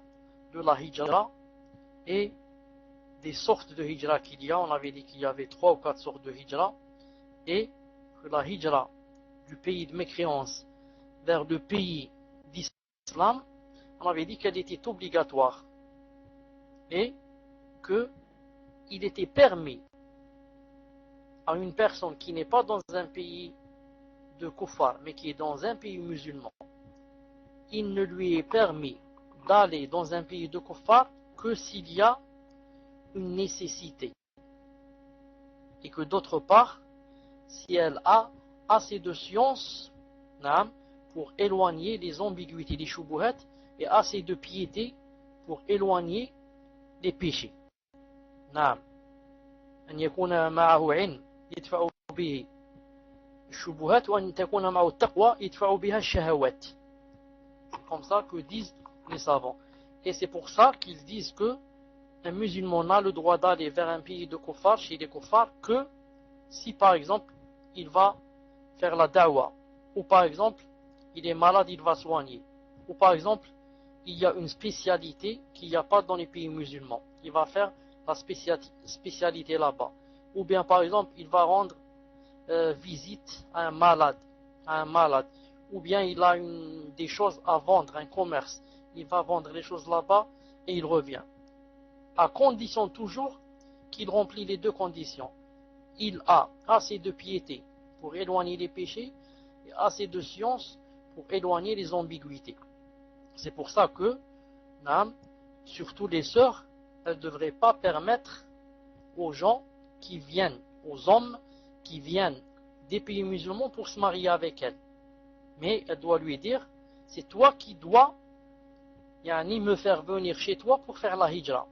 Et ce n'est pas moi qui vais te faire venir ici en France, chez les pays de kuffar. Ensuite, tu vas faire les papiers, ensuite ça va te plaire. Tu vas rester pour de bon, et ensuite peut-être même, tu vas me donner un coup de pied, tu vas te marier avec une autre. Maintenant, je t'ai fait les papiers. Je lui dis, si tu étais sincère, c'est toi qui dois me faire sortir de ce pays de ténèbres et d'obscurité, de mécréance, pour que j'aille vivre dans un pays musulman. Non, car toute personne qui est dans un pays de mécréance doit faire la hijra tant qu'elle peut. Au point où la femme elle-même peut faire la hijra sans quoi? Sans mahram, sans tuteur. Peut voyager pour la hijra sans quoi? Sans tuteur. Pourquoi? Parce que c'est tellement important la hijra que c'est permis sans tuteur. Et d'ailleurs, la fille du messager d'Allah, Zaynab, l'a faite. Salama aussi sans tuteur. Keltoum bint Abu Mu'ayt, elle l'a fait aussi sans tuteur. Et comme ça. Wallah Azza wa Jal a'lam. Tfaddal Inch'Allah le prochain. Il a juste rajouté une petite note. Il a dit donc beaucoup de gens sont dans le péché. Point d'interrogation. Tfaddal Cheikh. En fait, toute personne qui a les moyens de faire la hijra et qui ne la fait pas, surtout si elle a peur pour elle a peur de sombrer ou de faire les péchés ou de faire le haram et elle fait pas la hijra, c'est un péché, c'est un grand péché. Et le péché s'agrandit plus quoi? Plus le danger est imminent, plus le danger est proche, il est grand, et on a peur de sombrer et on ne fait pas la hijra, plus le péché grandit. D'ailleurs, il y a même un hadith authentique qui dit que tant que la personne ne fait pas la hijra, que tout ce qu'elle fait là-bas est nul, jusqu'à ce qu'elle la fasse. Et alhamdoulilah que les savants ont dit, ça c'est pour le cas où la personne ne veut pas la faire, et elle a les moyens. Quant à la personne qui n'a pas les moyens, bien sûr, il faudrait au moins qu'elle fasse l'intention dans le cœur de la faire dès que l'occasion se présente. Bi'idnillahi azza wa jal. Wallahu ta'ala a'lam. Tfaddal. Et pour Abu Marwan, si tu as les trois permissions ou la Abu Muhsin, tu les cites, Inch'Allah ta'ala. Tfaddal. Naam. Assalamu alaikum wa rahmatullah. Cheikh, normalement, vous devez m'entendre. Donc, le Cheikh Mohsin Al-Abbad dans un cours. Il expliquait donc ce que vous avez dit, qu'il y a la base et que chaque règle elle a une exception. Et que la base, c'est que le musulman, il vit chez les musulmans. Le musulman, il vit pas chez les mécréants. Et comme il y a toujours une exception, et bien l'exception, c'est, premièrement, si le musulman, il est atteint d'une maladie qui ne se soigne pas dans nos pays musulmans, mais que chez les koufars, ils arrivent à le soigner. Alors il est permis à ce musulman de partir vivre chez les mécréants pour se soigner, et il reste chez eux jusqu'à ce qu'il est guéri, et quand il est guéri, il est dans l'obligation de revenir chez les musulmans. Deuxième exemple, c'est par exemple chez les mécréants, ils ont une science, mais science de la dunya, hein, que les musulmans ne connaissent pas ou ne maîtrisent pas. Eh ben, le musulman, il a le droit d'aller, par exemple, à l'université chez les koufars. Il va apprendre à construire des routes, des autoroutes, des ponts, des centrales nucléaires, centrales électriques, des barrages, toutes ces choses-là. Il va aller chez les koufars, il va apprendre la science de cette dunya que chez nous les musulmans on l'a pas. Et après, dès qu'il aura acquis cette science, il va revenir chez les musulmans pour qu'après chez les musulmans, nous on va faire des centrales hydrauliques, centrales électriques. Il va ramener sa science. Et le troisième, c'est la da'wa. Mais après le cheikh, il mettait des conditions. Il dit, ben, pour faire la da'wa, il faut déjà soi-même avoir de la science. Et pour soi-même avoir de la science, il faut déjà avoir fait talab al-ilm, etc., etc. Donc c'est pas tout le monde qui va dire, je vais aller chez les koufars pour faire la da'wa. Puisque pour faire la da'wa, déjà, il y a des conditions de la personne qui fait la da'wa et les conditions de la da'wa. Khair, inshallah. Barakallahu fik, cheikh. Salam alaikum. Donc là j'ai la question du frère Youssef en PV. Par contre donc il avait posé deux questions, Inch'Allah je lui ai dit d'en choisir une seule. Et donc il a choisi la seconde question. Okay. Assalamu alaikum wa rahmatullahi wa barakatuh, Cheikh. Je voudrais savoir si l'imam Suyuti est une référence dans la Aqidah, car il cite ce hadith dans Fadail Ayat al-Kursi. L'envoyé d'Allah sallallahu alayhi wa sallam a dit, on m'a donné la sourate al-Fatiha, le verset du trône et les deux versets 18 et 26 de la sourate Al-Imran. Ces versets sont agrippés au trône divin et disent: Seigneur, tu nous as fait descendre sur terre vers celui qui te désobéit. Point d'interrogation. Dieu leur dit: je vous ai conçu en sorte que chaque fois que l'un de mes serviteurs vous récite à la fin de chaque prière, je lui donne le paradis comme lieu de séjour. Je l'installe dans la demeure sacro-sainte et je le regarde chaque jour 70 fois avec mon œil. Je satisfais chaque jour pour lui 70 besoins, dont le moindre est le pardon. Je le fais triompher de tous ses ennemis et je le protège contre eux. Tfadal Cheikh. Wa alaykoum salam wa rahmatullahi wa barakatuh. Je voudrais poser une question, tu me réponds, Inch'Allah Ta'ala, par écrit. Tu me réponds par écrit. Est-ce qu'il a demandé si ce hadith est authentique ou pas? هل يسأل عن حكم الحديث؟ هل يسأل عن حكم الحديث؟ Est-ce qu'il a posé cette question ou pas? Je ne l'ai pas entendu. Je n'ai pas entendu ça dans ta question. Quand il a cité le hadith, est-ce qu'il a dit, est-ce que ce hadith est authentique? J'attends la réponse. Je souhaite savoir s'il est authentique. Naam. D'accord. Pour la première question, je souhaiterais comprendre, lorsqu'une personne a fait une action sans intention de la faire, comme par exemple le meurtre, qu'Allah nous en préserve, comment cela lui est compté. Quand quelqu'un tue quelqu'un en islam sans l'intention de le tuer, sans le vouloir, ça s'appelle qatl khata, sans le vouloir, naam, il doit quoi? Il doit, comme vous devez le savoir, affranchir un esclave, naam, ou bien il doit, parce que maintenant peut-être il n'y a pas cela, il doit jeûner 2 mois consécutifs. Ça, pour avoir tué quelqu'un sans le vouloir. Alors si c'est en le voulant, c'est pas la peine de dire c'est quoi son châtiment. Si c'est sans le vouloir, il doit jeûner 2 mois consécutifs et payer une diya qui est de 100 chamelles. Imaginez une chamelle, féminin chameau, une chamelle, combien qu'elle coûte? Non, combien qu'elle coûte? Qu'est-ce que ça veut dire 200 chamelles? Mais alhamdoulilah, en islam, ce n'est pas lui qui doit donner ça, mais toute sa tribu qui l'aide et sa famille. Ça. Maintenant, certains ont dit ça rentre à l'intérieur, l'assurance, etc., hein, qui paye à sa place. طيب, c'est en ce qui concerne quelqu'un qui a tué quelqu'un sans le vouloir. Allah Azza wa Jal sait si cette personne a tué vraiment sans le vouloir. Dans ce cas, bien sûr, elle n'a pas de péché, mais elle doit faire ce qu'on a cité maintenant. Elle doit faire ce qu'on a cité maintenant. C'est-à-dire faire la compensation de 2 mois de jeûne consécutif et payer les 100 chameaux. Ensuite, en ce qui concerne l'imam Suyuti rahimahullah, en ce qui concerne, il n'est pas une référence dans la aqidah. Il n'est pas une référence dans la aqidah. Je répète, il n'est pas une référence dans la aqidah. Quant au hadith qui vient d'être cité ici, ce hadith n'est pas authentique. Ce hadith est un hadith غير صحيح. Ce hadith n'est pas un hadith authentique. نعم. والله عز وجل أعلم. تفضل إن شاء الله le suivant.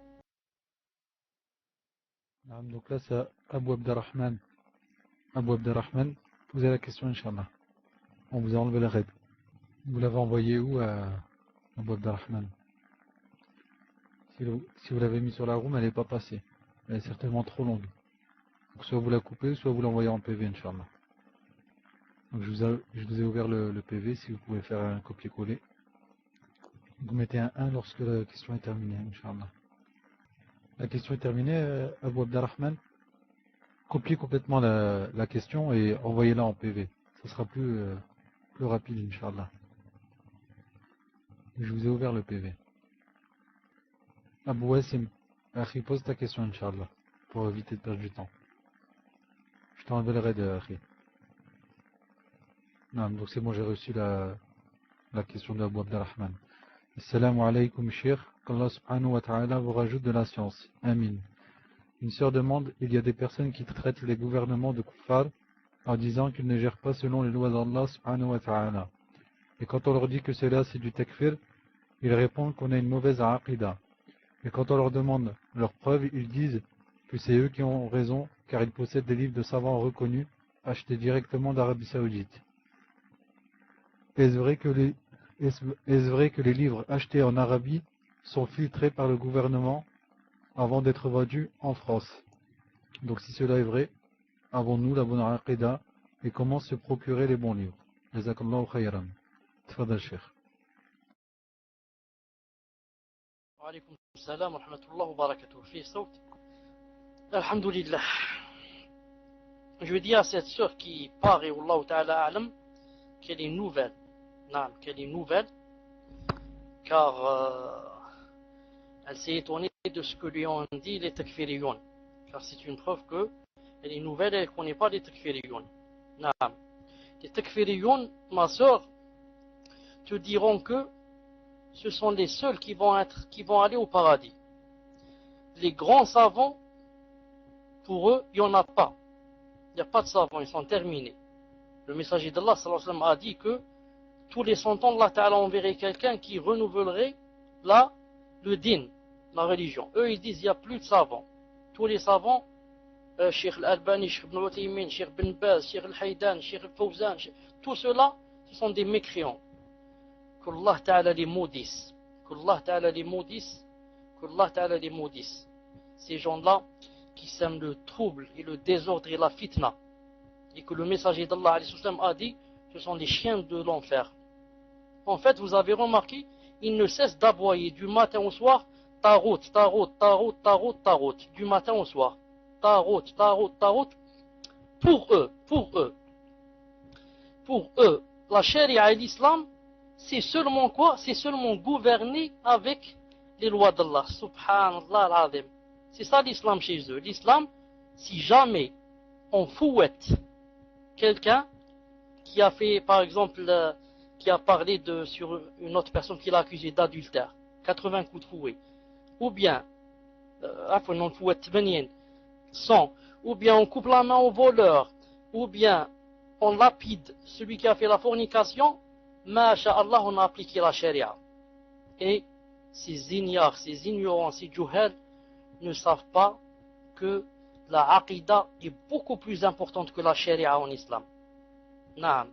Couper la main, etc., ce n'est pas un but en soi. C'est pour protéger la aqidah. Quand tu as la aqidah, la vraie, celle du messager d'Allah, celle de son compagnon, là viendra la sharia. Pourquoi? Pour que personne ne puisse toucher à cette aqidah. Celui qui vole, on lui coupe la main. Celui qui fait ça, mais c'est ça le vrai islam. Ce n'est pas seulement juger et couper les mains. Pour eux, c'est ça l'islam, c'est tout. Celui qui ne juge pas avec ça, c'est un kafir. Alors eux-mêmes, ils oublient quoi? Ils oublient que ça s'applique contre eux. Parce que eux-mêmes ne jugent pas avec l'islam. Eux-mêmes, ils ne jugent pas avec l'islam.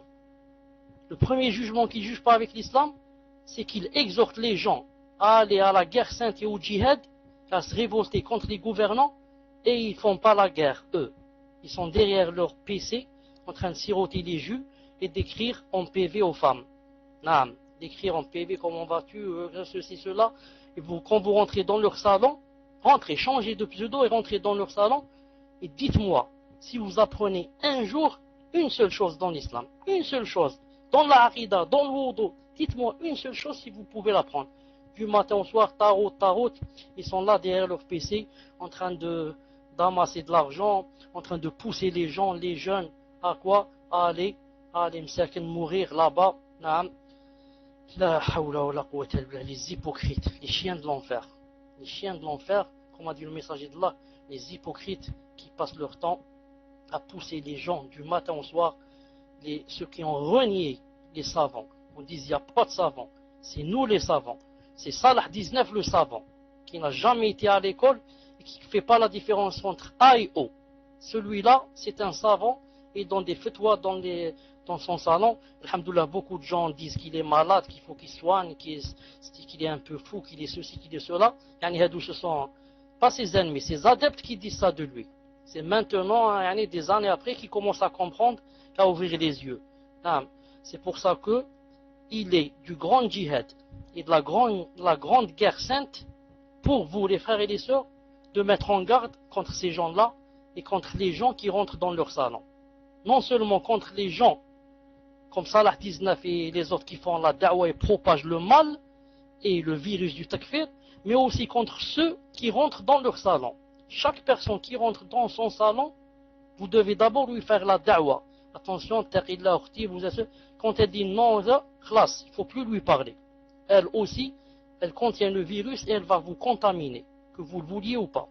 Car quelqu'un, quand il est dans le takfir, c'est très difficile pour lui de revenir vers Allah Ta'ala et vers la vérité.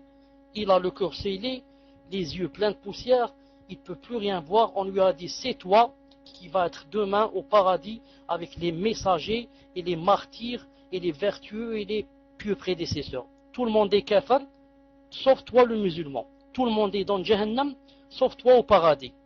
Alors, classe, il ne peut plus revenir marche arrière. On l'a trompé, miskin.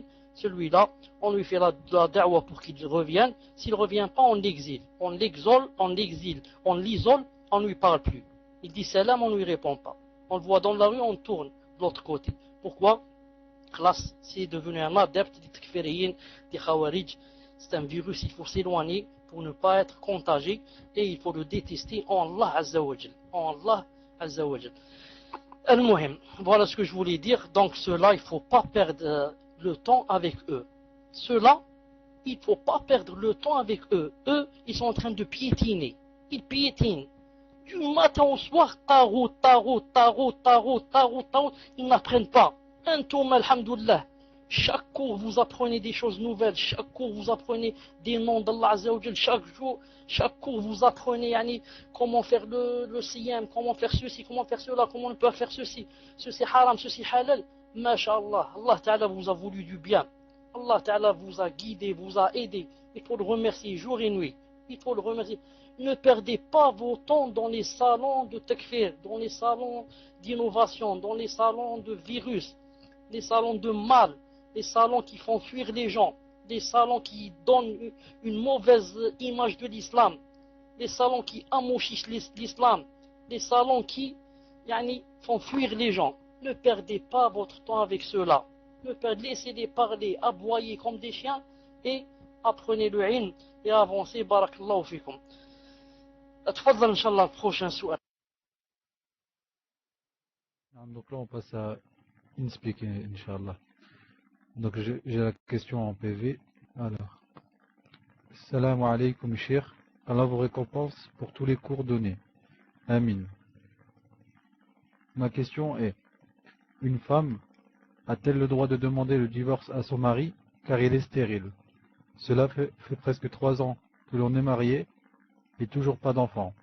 D'après les médecins, il a une faible fertilité, donc très peu de chances de tomber enceinte. Et qu'il se peut que ce soit de suite comme jamais. C'est-à-dire, ça se peut que aujourd'hui elle tombe enceinte, comme il se peut que jamais elle tombe enceinte. Mon mari me dit que je n'ai pas le droit de divorcer car il n'est pas totalement stérile à 100%. Donc la question, ai-je le droit? Barakallahu fik. Tfadal Cheikh. لو سمحت لو سمحت الأخ, c'est quoi la dernière phrase? Car mon mari dit que je ne suis pas stérile à 100% ou là, lui, il n'est pas stérile. C'est quoi la dernière phrase? Je n'ai pas entendu. Tfadal. Non, mais c'est lui, Cheikh. La fin, c'est mon mari me dit que j'ai pas le droit de divorcer car il n'est pas totalement stérile à 100%. Tfadal Cheikh. Alaykoum salam wa rahmatullah. En islam, on doit d'abord faire le nécessaire en ce qui concerne les analyses médicales, etc., pour savoir lequel des deux est stérile. Pour savoir lequel des deux est stérile. Si l'homme trouve que c'est la femme qui est stérile, l'islam lui permet de se remarier avec une autre. C'est-à-dire, ou bien il la divorce, ou bien s'ils s'entendent bien, il la laisse, et elle doit accepter de le laisser se marier. Même si elle n'accepte pas, il doit se marier à cause des enfants. Ça, c'est dans le cas où elle est stérile. Après avoir fait les analyses, ils ont trouvé que c'est comme ça. Dans le cas où lui, il est stérile, en islam, la femme qui va poser, disons, plainte chez le juge va donner à l'homme une année pour donner le dernier jugement. Pourquoi une année? Les savants disent que comme ça, il va passer par les 4 saisons. L'homme va passer par la saison de l'été et il n'a pu rien faire avec sa femme. Saison d'automne, rien. Saison d'hiver, rien. Avant cela, printemps, rien. Donc, dans les 4 saisons, il n'a pu rien faire. Donc, celui-là, ils disent qu'il est stérile. Donc, l'islam lui permet de se séparer de lui. Et si l'homme ne veut pas bien sûr se séparer, le juge va la séparer. D'ailleurs, vous pouvez lire ça dans le livre de Cheikh bin Uthaymin qui s'appelle Sharh al-Mumti'. Dans le livre Sharh al-Mumti' qui parle de exactement où il est parlé de mariage, il a dit qu'il est permis à la femme de demander le divorce quand l'homme est vraiment stérile. Maintenant, il dit ma région précisée, elle dit qu'il me dit qu'il n'est pas stérile à 100%. Il n'y a pas 100% et 95%, etc. Non. S'il reste comme ça des années, comme tu dis toi, c'est possible qu'il donne des enfants, c'est possible qu'il n'en ait pas. Non. Parce qu'il est malade peut-être à 90%, 95%. Hein. C'est pour ça que en islam, la femme, il lui est permis de demander la séparation à cause des enfants, car les enfants, c'est quelque chose, pas de banal. Avoir des enfants, tout le monde voudrait avoir des enfants. Toutes les mères, toutes les femmes voudraient être mères et avoir au moins un enfant. Et tous les hommes voudraient laisser des enfants derrière eux, la progéniture. C'est pour ça qu'en islam, le fait d'être stérile est une cause pour le conjoint de demander la séparation. Wallahu azza wa jal a'lam. Donc là, c'est Abu Wassim. Salam alaykoum cheikh. La dernière fois, vous aviez dit que la personne qui fait la hijra, tous ses péchés sont pardonnés. Qu'en est-il de la dette Et peut-on faire la hijra sans le consentement des parents? Tfadal Cheikh. Wa alaykoum salam wa rahmatullahi wa barakatuh. Le hadith qui dit que la personne, quand elle fait la hijra, naam, tout est pardonné, cela veut dire tout est pardonné, ce qu'il y a entre cette personne et Allah Ta'ala. Mais s'il y a des choses entre nous et des personnes, par exemple, on est endetté, on doit payer sa dette. Par exemple, on a volé une montre à quelqu'un, on doit la lui rendre avant de faire la hijra. Et comme ça. Allah Ta'ala annule tous les péchés qu'il y a entre toi et lui. Entre les gens, c'est toujours entre vous. Il faut que vous pardonniez. Naam. Quant à l'autre question, c'était quoi? Qu'est-ce qu'elle a dit encore? Je me rappelle pas de la fin. Il y avait autre chose dont je me rappelle pas. Tfadal. La fin de la question, c'est peut-on faire la hijra sans le consentement des parents? Tfadal Cheikh. Naam. Les savants ont dit on peut le faire, on peut la faire sans le consentement des parents. C'est comme le hajj. On peut le faire sans le consentement des parents. C'est comme la salat. On l'a fait sans demander aux parents. De préférence, avant de faire la hijra, on leur demande. On leur fait savoir, etc. Maintenant, s'ils ne veulent pas, surtout si je sais que je suis dans la fitna et que si je ne sors pas, je vais sombrer, alors il ne m'est plus permis d'y rester, même si mes parents ne sont pas d'accord pour la hijra. Les parents n'ont rien à voir avec une chose qui est obligatoire et qui rentre dans l'obéissance d'Allah Azza wa Jal. Tfadlal. Ça fait Rose Dilimi. Est-ce que vous êtes là, Inch'Allah? Donc posez la question, Inch'Allah. Ah, mais cher, je vous rappelle, Inch'Allah, qu'il est 23h03. Est-ce que votre question est prête, Firouz Dilimi? Donc on passe à Ubaydallah. Posez la question, Inch'Allah. Salam alaikum, Sheikhana. Je voudrais tout d'abord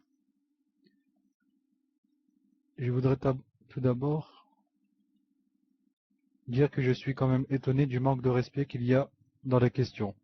Il faut insister sur le fait qu'on ne dit pas mon frère ou Akhi ou Cheikh. On ne le tutoie pas, donc on dit Barakallahu fikum et pas Barakallahu fik. Bref, c'est un rappel que je fais à moi-même avant tout. Je ne veux blesser personne, ce rappel englobe les admins et les élèves. Ma question est la suivante. Une sœur doute sur le fait que son père puisse l'avoir sans hijab, et donc sur le fait qu'il soit son mahram à cause de 3 choses. Premièrement, son père est un kafir, et sa mère est algérienne. Quand elle l'a épousé, ils étaient sans religion, et est resté comme ça. Deuxièmement, sa mère a divorcé de son père, sachant qu'il n'avait pas fait de halal, seulement un mariage à la mairie. Troisièmement, sa mère s'était mariée sans consentement de ses parents, et il n'y avait pas de dot pour le mariage. Voilà, jazakumullahu khayran, de nous éclairer sur le fait qu'elle puisse ou pas enlever son hijab devant son père. Tfadal Cheikh. Wa alaykoum salam wa rahmatullahi wa barakatuh. Attendez une seconde, Inch'Allah Ta'ala, je suis en train de relire la question. Naam. Wa alaykoum salam wa rahmatullahi wa barakatuh. Quand un homme qui est kafir se marie avec une kafira, je dis se marie, à la mairie, bien sûr, ils ne font pas le halal, ce sont des kuffars. La fille, leur fille, celui-là c'est son père, comment on dit ça, son père physiologique, comment on dit ça, j'ai oublié. Al-Muhim, c'est son père et il peut se dévoiler devant lui, biologique, naam, subhanallah. Celui-là, pas celui de la question de la sœur, celui dont j'ai parlé, quand c'est un kafir, et elle, c'est une kafira, leur mariage, chez Allah Ta'ala, il est reconnu, et leurs enfants, ce sont leurs enfants, et la fille, elle se découvre devant son père, subhanallah al-azim. C'est pour ça que le messager d'Allah sallallahu alayhi wa sallam n'a jamais demandé aux kuffars qui sont rentrés en islam de refaire le mariage. Il n'a jamais demandé aux kuffars, quand ils rentrent en islam, il va leur dire aller refaire le mariage chez l'imam. Jamais. Mais le musulman, s'il fait une faute et il manque à une condition, par exemple dans son mariage, il doit refaire son mariage. Donc ici, la musulmane s'est mariée avec un kafir. Or ce mariage n'est pas reconnu chez Allah subhanahu wa ta'ala. C'est pour ça que la fille doit se voiler devant ce père biologique. Parce que ce n'est pas un mariage reconnu. Ce n'est pas un mariage reconnu. Et la fille ici n'est pas la fille de cet homme. C'est seulement son père biologique. Ce n'est pas son père, le vrai père. Mais elle est la fille de sa mère. Et elle doit, bi'idna ta'ala, se voiler devant son père. Car son mariage n'est pas un mariage reconnu par Allah Azza wa Jal. Car ce n'est même pas un mariage de kuffar avec kuffar. Mais c'est kafir avec musulman. C'est plus grave. Naam. Allah Azza wa Jal a'lam. Tfadlal, on ajoute une ou deux réponses. Naam, donc Férouz Derimi, est-ce que la question est prête, Inch'Allah? Assalamu alaikum wa rahmatullahi wa barakatuh. Qu'Allah vous récompense pour chaque seconde passée avec nous. Amin.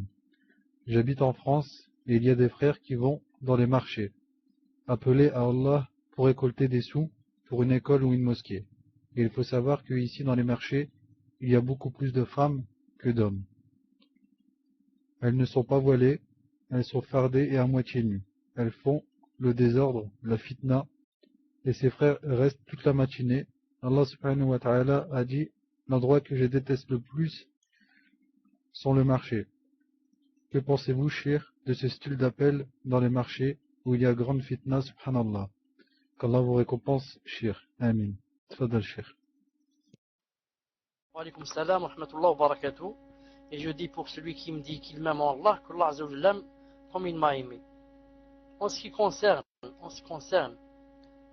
les gens qui récoltent de l'argent pour une école ou une mosquée, etc., il faudrait qu'ils le fassent, à condition qu'eux-mêmes ne prennent pas de péché.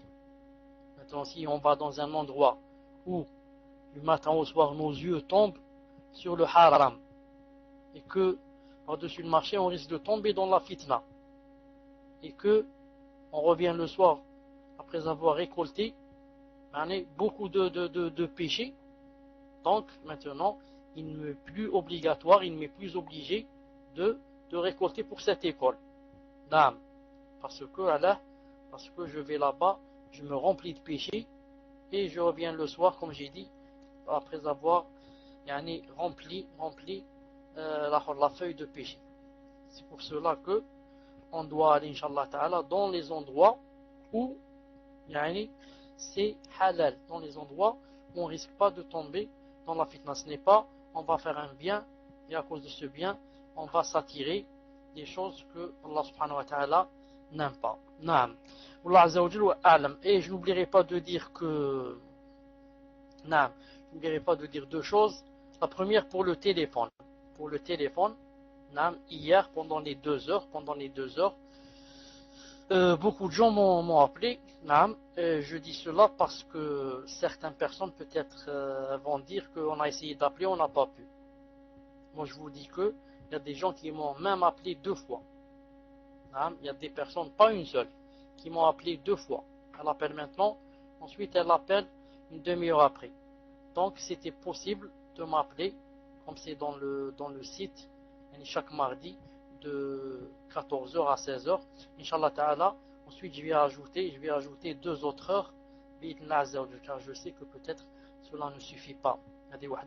Deuxièmement, pour les cours cette semaine, Inch'Allah Ta'ala, vous allez recevoir un email où c'est écrit que ce qu'on va faire ici, c'est comme je vous ai dit, c'est 4 heures par semaine, et c'est seulement pour ceux qui sont vraiment débutants, comme j'ai dit tout à l'heure. Abou Marwan, pose-la maintenant, Inch'Allah Ta'ala, prépare-la, Abou Marwan. Je disais que pour les cours, je disais que, Inch'Allah, vous allez recevoir, pour ceux qui se sont inscrits, vont recevoir un mail où c'est dit qu'il y a 16 heures par semaine et que c'est seulement pour ceux qui sont nuls, comme j'ai dit la fois passée, et qui ne connaissent pas, même pas les lettres. Naam. Et vous savez que c'est payant et que, naam, j'aurais aimé que ça soit pas payant, mais comme on dit la ghalab, peut-être que, Inch'Allah, ça sera pas payant bientôt. Et aussi pour, il y a des salons où c'est pas payant.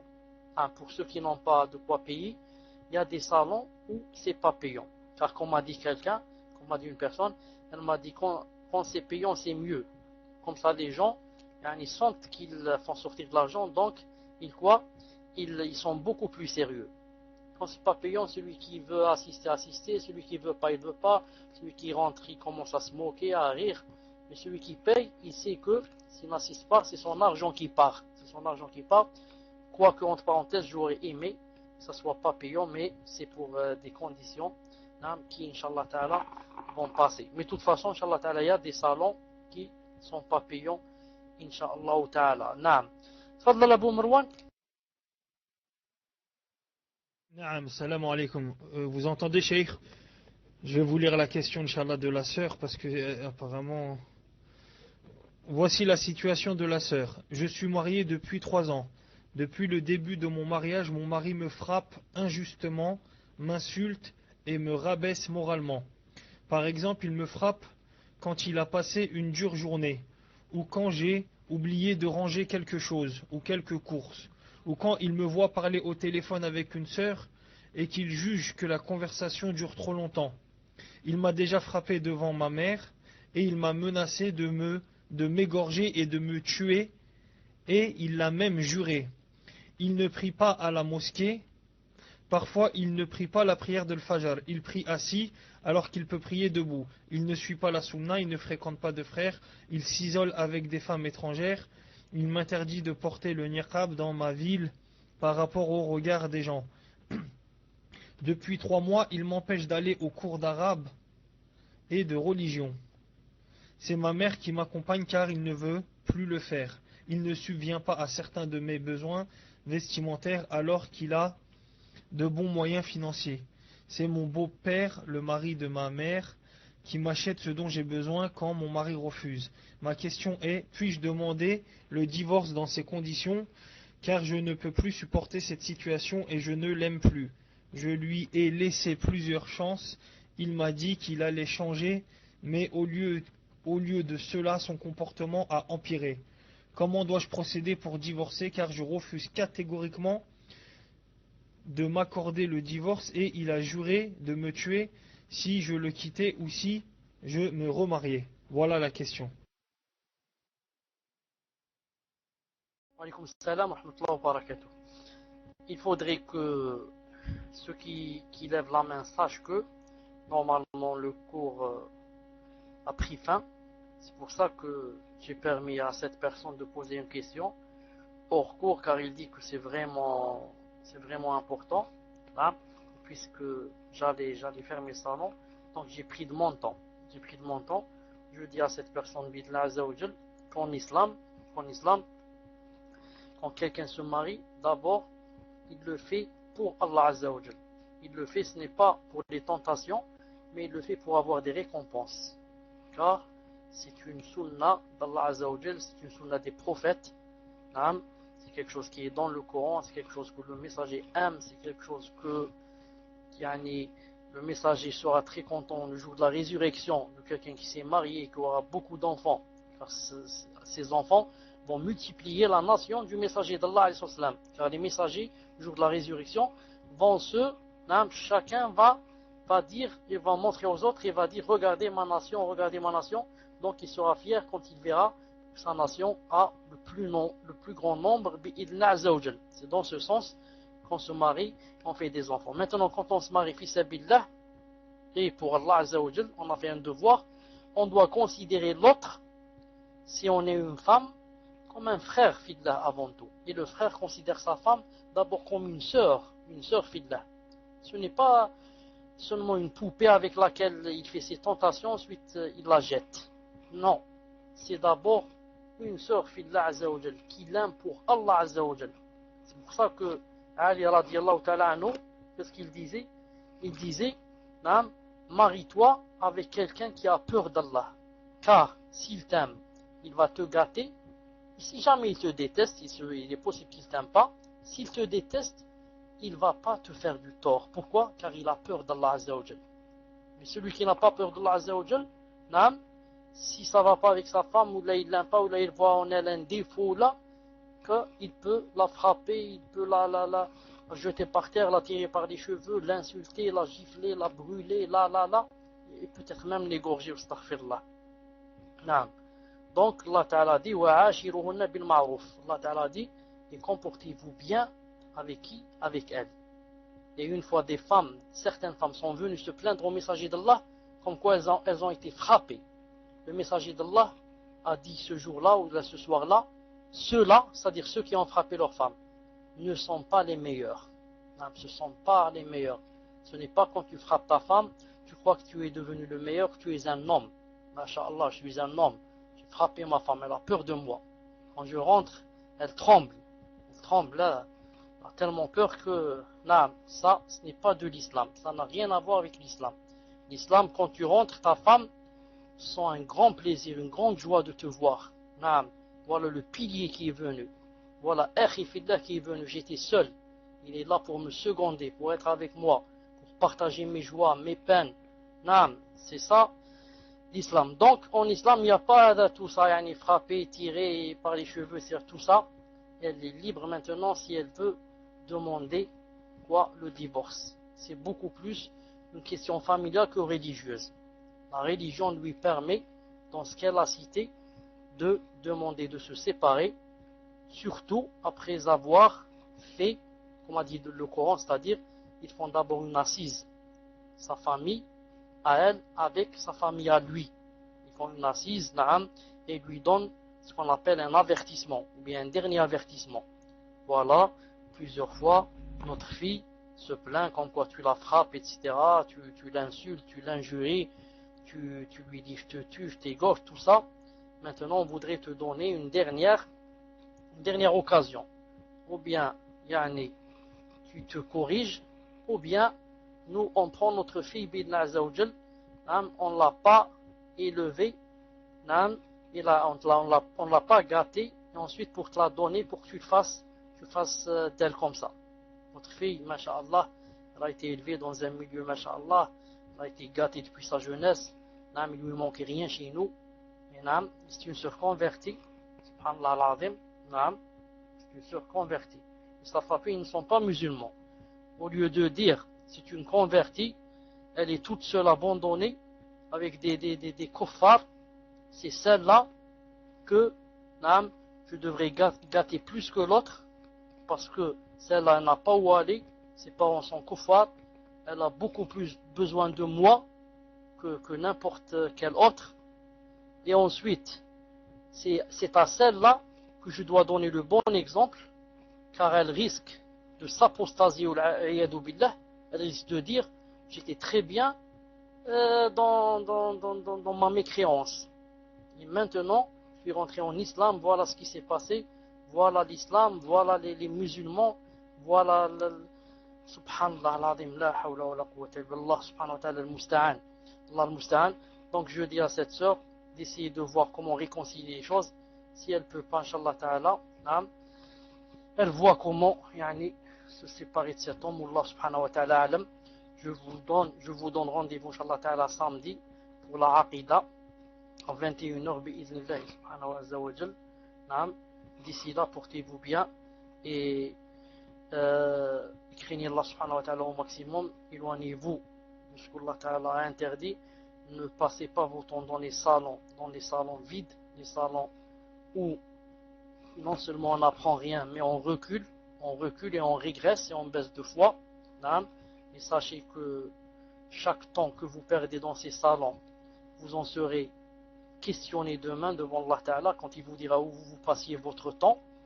Vous allez dire, je passais mon temps à plaisanter, à jouer dans les salons du matin au soir, au lieu de passer mon temps à prendre le Coran et à lire les livres qui sont importants. Et subhanakallahumma bihamdik ashhadu an la ilaha illa ant astaghfiruka wa atubu ilayk. à samedi, Inch'Allah. وآخر دعوانا الحمد لله رب العالمين.